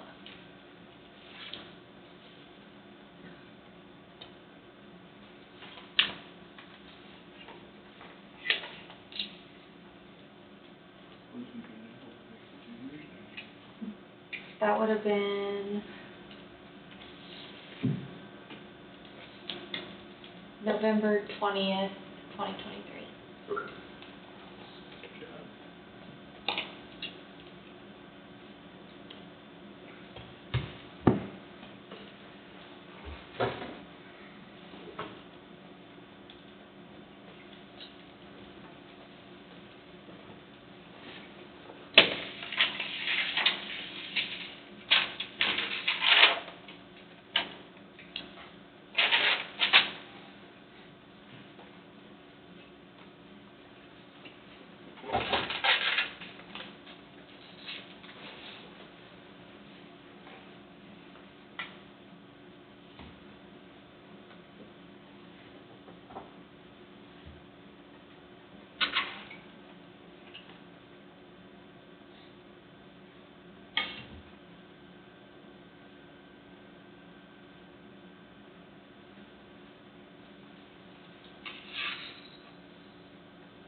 I just sent you something. My email? Yep. I'll forward it to Angie's email. Oh, sorry.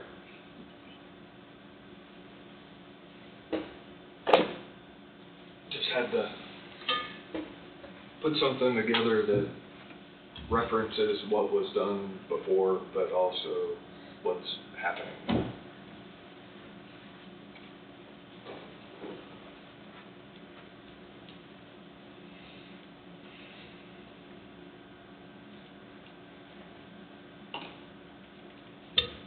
Hopefully it makes sense.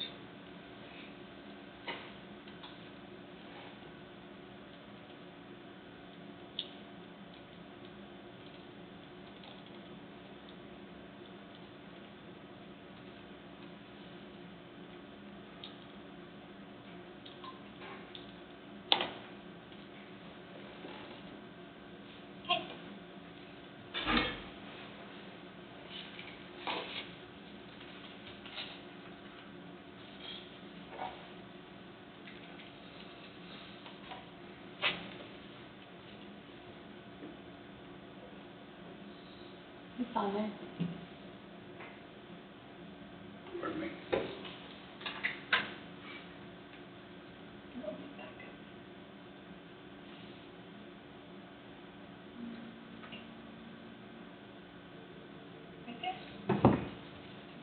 Okay.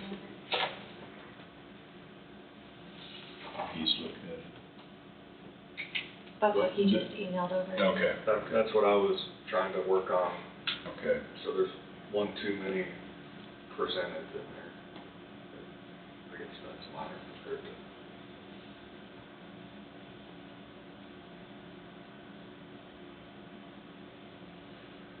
Is it ready, you think?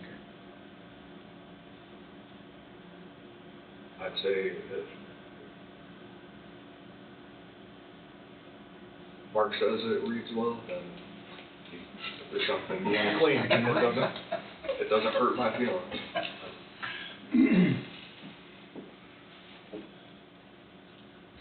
Okay, I'd ask for a, are we ready, or? I can put it down below. I just kept it up there underneath the head.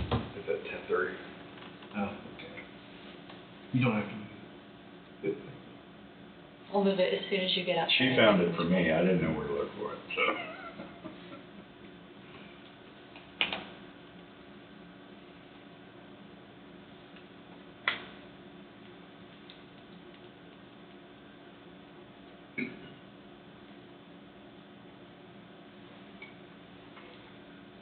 I think that looks okay.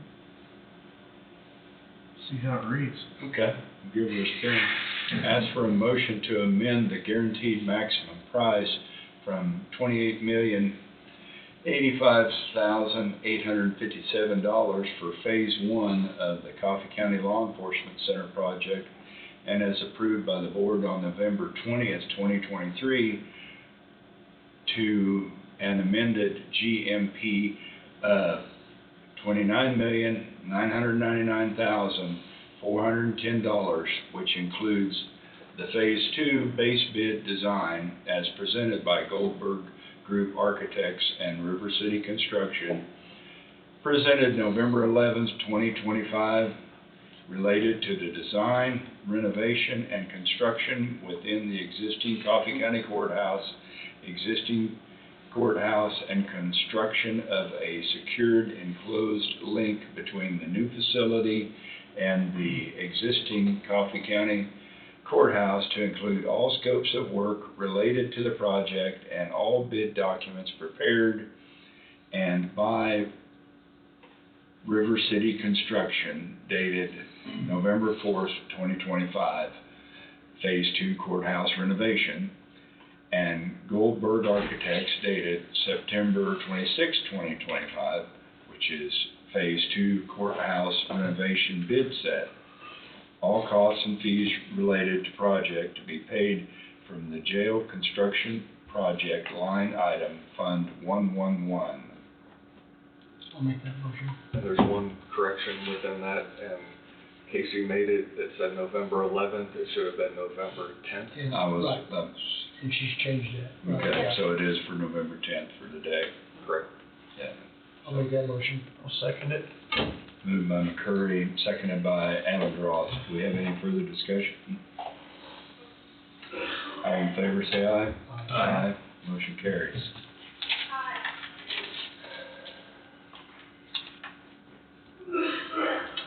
Okay. Is that? So when do you start? You guys still Start here? now, I guess. Still here? Really? The contract's right. Thank you very much. Okay, thank you. You guys sure been good to work with, all of you. You see me a little bit longer. That's all right. Thank you all.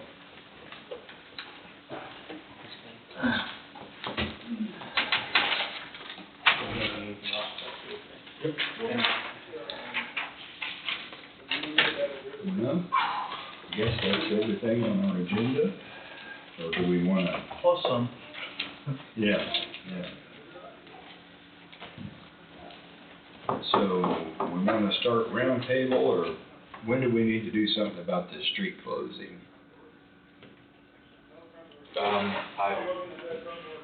I have it basically ready to go, but I need to put together the notice. I was gonna, because I was focusing on getting Yeah, some stuff done. that's I fine. was gonna bring it And- next week and then you Yeah. authorize it. It just has to be published once in December 15th is your date of the hearing. You've already Yeah, selected. okay, so there's nothing else we need to do on that at Nope. this time? Not for today.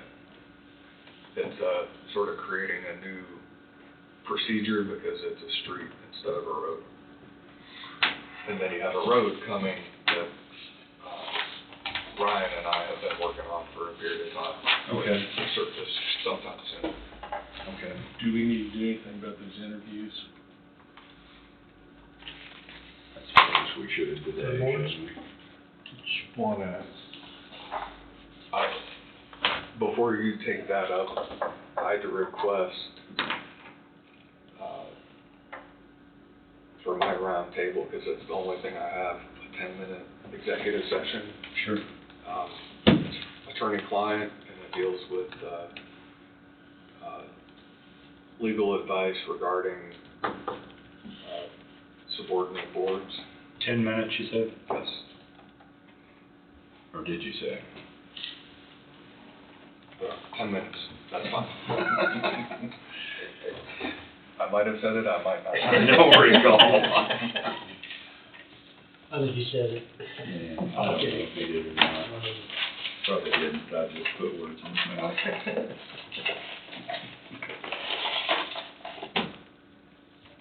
You said related to subordinate boards? Yes. I'm assuming River City will work with district court on the source timing to get. Probably work with all of us. Yeah.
I think you're ready, aren't you? Yep.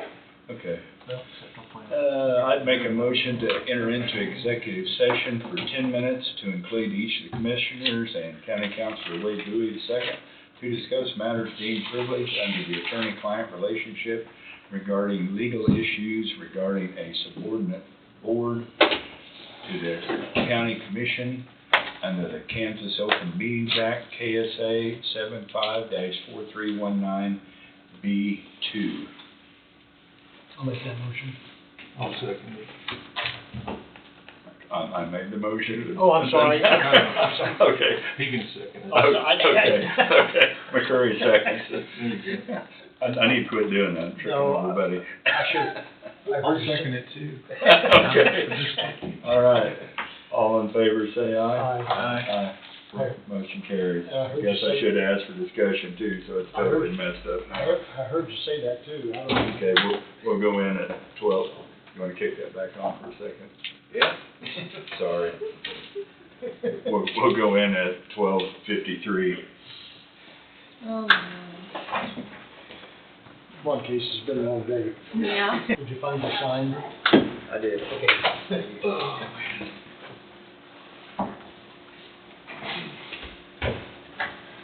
So, no action taken in the previous executive session. You mean as a result of the previous executive session? Yeah, correct. So, I'm gonna jump through to the last part of my roundtable, if I can, real quick. Have you got, okay, I just have the attorney who I brought on board to send a letter to KDHE. I have an initial invoice, there will be another invoice, but I wanna know, what I need to know is where I want it to be paid from. And this initial invoice is for $2,700, there will be another one after that. It is, something that was prepared on behalf of the board, in reference to the use program. legal fees? And concerns that are, concerns not only by the citizens, but by the commission as well, so it in essence is related to community improvement would be one way to look at it. But Well, Go ahead. if it's a legal, like attorney fee, you've done general fund, courthouse, general contractual line item for professional services, or community improvement, whichever, but. Okay. So you could do general, and then within that general, there's a There's general fund, courthouse general, contractual line item, So, or you could do general fund, community improvement line item, or you could do community improvement reserve. I think it should probably come out of contractual, so. Yeah. do I need a motion for that or anything? it just needs to be processed. Okay. So So, everybody's a thumbs up on that, courthouse, general fund, courthouse general contractual. that's fine. Wanna go back into Todd? Do it. Talk with Todd. He's leaving, I'll just put a motion out, table, where we can think a little bit about both zoning board and housing board nominations until the weekend. Okay, okay. Okay. I'll second that. That suits you. Okay, Until we can what, are you saying? Till the next meeting.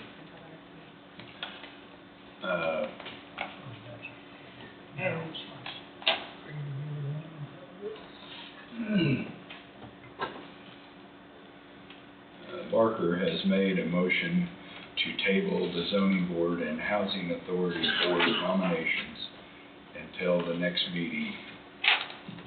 Do I have a second? Okay, Peterson seconded. Any further discussion? All in favor, say aye. Aye. Motion carried. Okay, very good.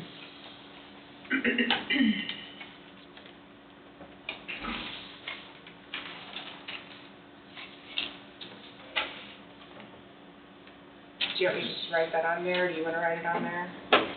You can write it on there, I've already You've initialed it. initialed it, and I've already shown Jessica a copy of the front so she can put it in the county system. I just didn't know where you wanted it to come from, Sure. instead of me guessing. You have anything else, Wade, or? No, not for today. Okay. You guys might be thinking about the data development up there with Mike and I for going to a meeting first week in December to meet with some of the people that are with the comprehensive plan and kind of get some ideas and direction, maybe coming from the commissioners, what they're thinking about that area.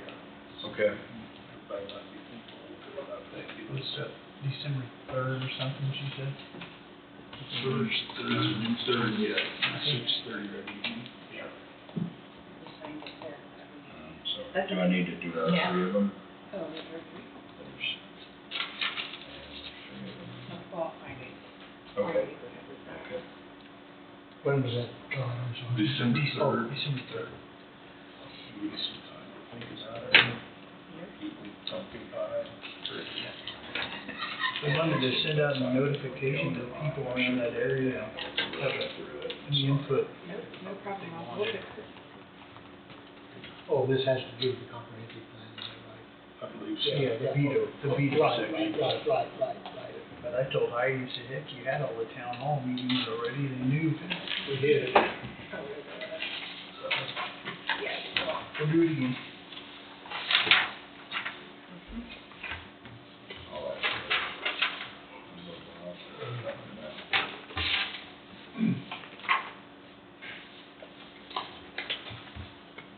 Lindsay's got you busy. I know. No, I'm kidding. Oh, Ryan has a quick thing. Okay. That what you got? That's all I've got. Okay, all right. Nothing. You want? Right now, I guess. So, yeah, just You betcha. a little more on this, change order that we were saving presented earlier.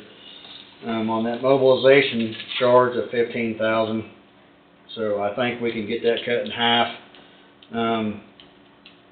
You know, there's some rental equipment that's involved in this. It's been sitting there waiting while all this stuff's been in limbo. I mean, I don't know what that dozer cost that's rented for this project, but I mean, so there's some outside costs there that probably we may not be realizing. And I mean, everybody wants to see this move forward and get done. So I think they're willing to eat some of that just in hopes of trying to get some work done this week. On the other discussion, you know, with Cook Flat on their request, I don't know what you guys would, I mean, if something comes through on that, I mean, I guess I'm looking, what's the number that we're looking for to give me a verbal that we can push through and get some work done this week, I mean, before we lose our good weather. So what was the figure of the, Well, I mean, of the redoing the dirt work? That's the that was wrong? 19,800, so, I mean, if that could be lowered down 10,000, would you guys, I would think that would be probably fair if they could drop it. I mean, I think the contractors, to the point, I'm talking Kilo, but I mean, we need this project to go, we need to get moving forward, we're losing our window, so it's to the point that somebody's willing to eat something whether they should or not, Well, I so, mean, eat it or whatever, it wasn't our mistake. yeah. I mean, if they're willing to work with us to do something like that, Yeah. I'm in favor, and I agree my hat's off to 100%. them on that. Yeah. That there was a mistake that was made, and this seems to have had quite a bit, so if they'll work with us on that would be great. Yeah, 'cause But with bad weather coming in, I'd like to see It moving. it moving. yeah. And this week is supposed to be clear, and then, what, Friday, Saturday? Yeah, there's rain this weekend, but, And you never know how long it's gonna last. no, that's right. So you're thinking we could take 17,500 off Yeah, this? so that would bring it down to 38,117.26. I mean, it's not set in stone yet, but that's kind of what we're pushing for, I think. That would be doable for us. What's everybody think? Does that work? I sure like to see them get it Yeah, I would done. too. Yeah. Oh, gosh, what was that? Well, we can hold off on doing this motion till next week. I mean, as long as we got the, If you need it right now, or you can get up and running, we can make it now, I think, can't we? Yeah, I'm good. Yeah, I mean, if they're willing If to do there, that. if there's a willingness to work, Yes. Do you need their approval though before or we could put a not to exceed amount on it? I think we're okay with Deducting What would it be? 17,500, 38,000. 117.26, is that right? Right. Yes. Okay. Okay, I'll ask for a motion for the board to approve and for the chairman to sign change order number 5 regarding construction related to the CDBG Airport Access Road Phase 2 for a total of $38,117.26. I'll second. Barker has moved, McCurdy has seconded. Any further discussion? All in favor say aye. Aye. Motion carries. Thank you very much, Ryan. Thanks, Ryan. Thank you. All right. Yeah. Appreciate getting that done. Do you want to hang around just for a second? I was Sure. going to talk to them about road permits. Sure. You go ahead and go. Oh, I'm sorry. No, you go ahead and go. I just thought it So we don't was keep Ryan, that's Okay, fine. so, I think we've got it set in stone order. So I wanted to visit with you guys a little bit about road permits or moving permits. Because we charge $1 for each moving permit that's processed here, and we were talking in my office, I mean, that is, I think, the minimum you can charge, and I haven't even talked to Ryan yet to see what his feelings were, but for what it costs for us to get everybody's signatures and everything on board, it just seems like $1 is really cheap for a moving permit, and... Just the clerical of it. Huh? Just the clerical of it. Yeah, I mean, it doesn't even cover Ryan to go around and get signatures and us to do what we need to do in our office. So I didn't know if you guys wanted to just think about it and think about, you know, what, would your recommendation be? well, I don't I really, mean, do you have a number? I don't really, I mean, That'd be a hard one. $30 or $50. That'd be a hard one to come up with. I mean, just, because there's some time that goes into, it depends on what the permit is. Oversized permits are a little simpler than overweight permits. When you get into the overweight side of it, I mean, that's when we have, you know, we gotta see the route, and, you know, we look at the bridges and the structures that's crossed, and sometimes, you know, we gotta send it, have the engineer sign off on giving the approval on that side of it. If it's just an oversized load, I mean, it's just, that, you know, that's a little simpler, but it's still, I mean, emails back and forth, and like I say, the sheriff's gotta sign off on it, Angie has to sign off on it, I have to sign off on it. So you charge $1? That's what. Yeah, and I'm sure there's probably something that states to file that you have to charge something, so it's just, you know, $1 is the minimum that you would charge on that, so.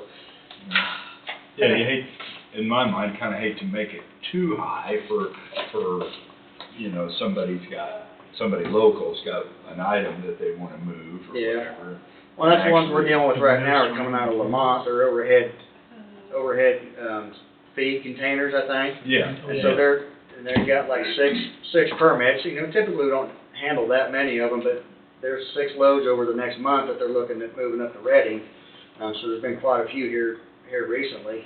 Angie, can you talk to some other counties? and see what Yeah, they do? do you have any idea what other counties charge? No idea. I know I've heard 50 and 30 something, but I can do some checking and see, but That'd be good. I just thought maybe it's something we should look at and, Yeah.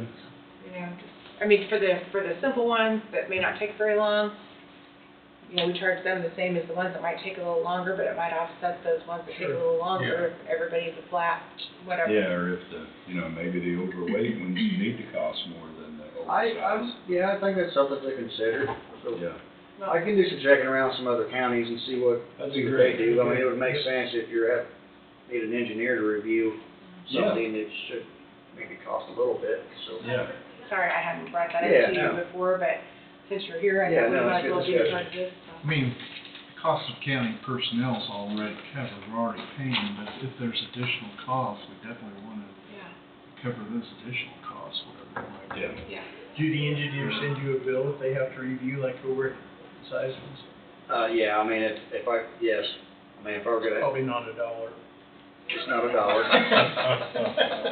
I mean, if I had Keith review it or something like that, or, you know, typically in the past, like Cook Flat, we'll send it to them for them to review, and sign off, you know, for some of the oversized loads.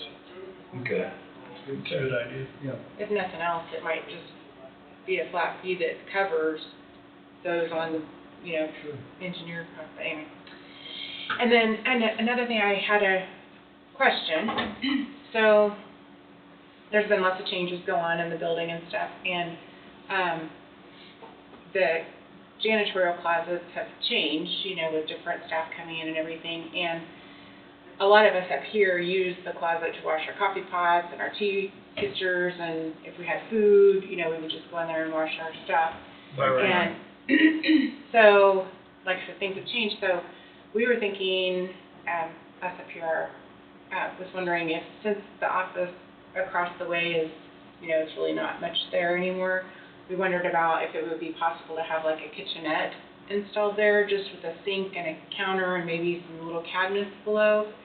Plus, when you guys have lunches, you know, we have that right there that's available. and the bathroom's connected on that wall, so they could probably just hook in somehow. I don't know if that would be something you guys would allow us to There's something to do. consider, anyhow. Yeah, yeah. I mean, we have the basement kitchen, we understand that, and it's not that, it's kind of the EOC's kitchen, and we kind of frown upon lots of people, you know, all of us up here going down there all the time, and it would be nice just to have, like I said, a little, something with a deep sink, so we can wash the big stuff, and. So like in the part of the office where you came in, where you entered before is what you were thinking? Right across the hall here, in that Okay. little Oh, in this area space, here? yeah. Okay. And I know you guys do executive sessions, but that other door could be shut, and we could have just a little kitchenette, kind of a deeper sink, maybe one big kind of, because when we do dinners too, it'd be nice to have a bigger sink, because all the sinks are real short and small, and if we did, we could just have one big. Okay. Sure be something to think about. Good idea. I had spoken with the other department heads on this floor and elected officials, and they were all in favor of that, but that would be really nice, because we don't have the closet anymore to use, and there's hoses and soaps, and we don't want to be washing pitchers and tea, coffee pots with this dirty water hoses.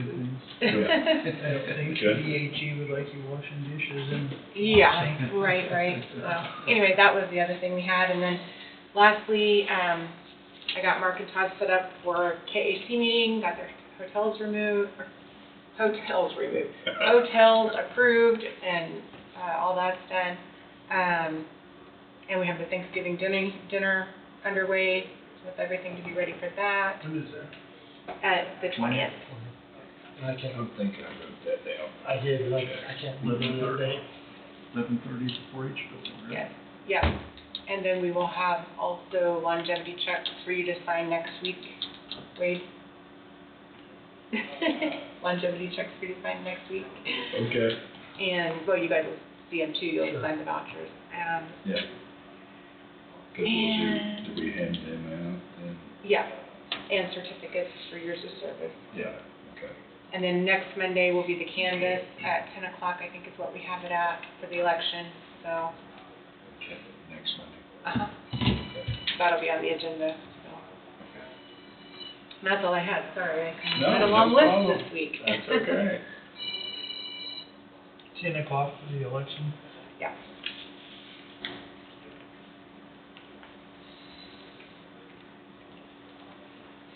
Okay, everything you've got? I think so. Okay, let's see, we'll be over to Mike. I can't remember whether I already asked you or not. Unless you have something. Pick it up, Steve. It's all. I don't have anything. Yeah, I'm satisfied, it's been confusing enough day for me already, I know that. It was a Monday. It was a Monday for me, wow. I don't have anything. So anything else, guys? Well, if not, I We got guess. any word on our building downtown? Anybody for anything? Nope. Mayor? Nope, I don't think it's sold yet. I will say one thing. I noticed, there's a for sale sign at, for the, nursing home at Waverly now, the bank. Well, that's good. Yeah. Good. Are you thinking about? I'm just saying do I? It'd be nice to reopen it. Yeah, it would be, it really would be, because I had a room there reserved. No, that's a jail, you're confused. Oh, yeah. You're right. They didn't have a rubber room up there. No, now, they didn't. but- I mean, there's one down here. I forgot, that's what Johnson told me. Oh, boy, that's going downhill. It is. Before we get in trouble. Yeah. I guess we'll adjourn at 1:23. Thank you, everyone. Do you know what they're asking for it? I don't. I talked to the bank,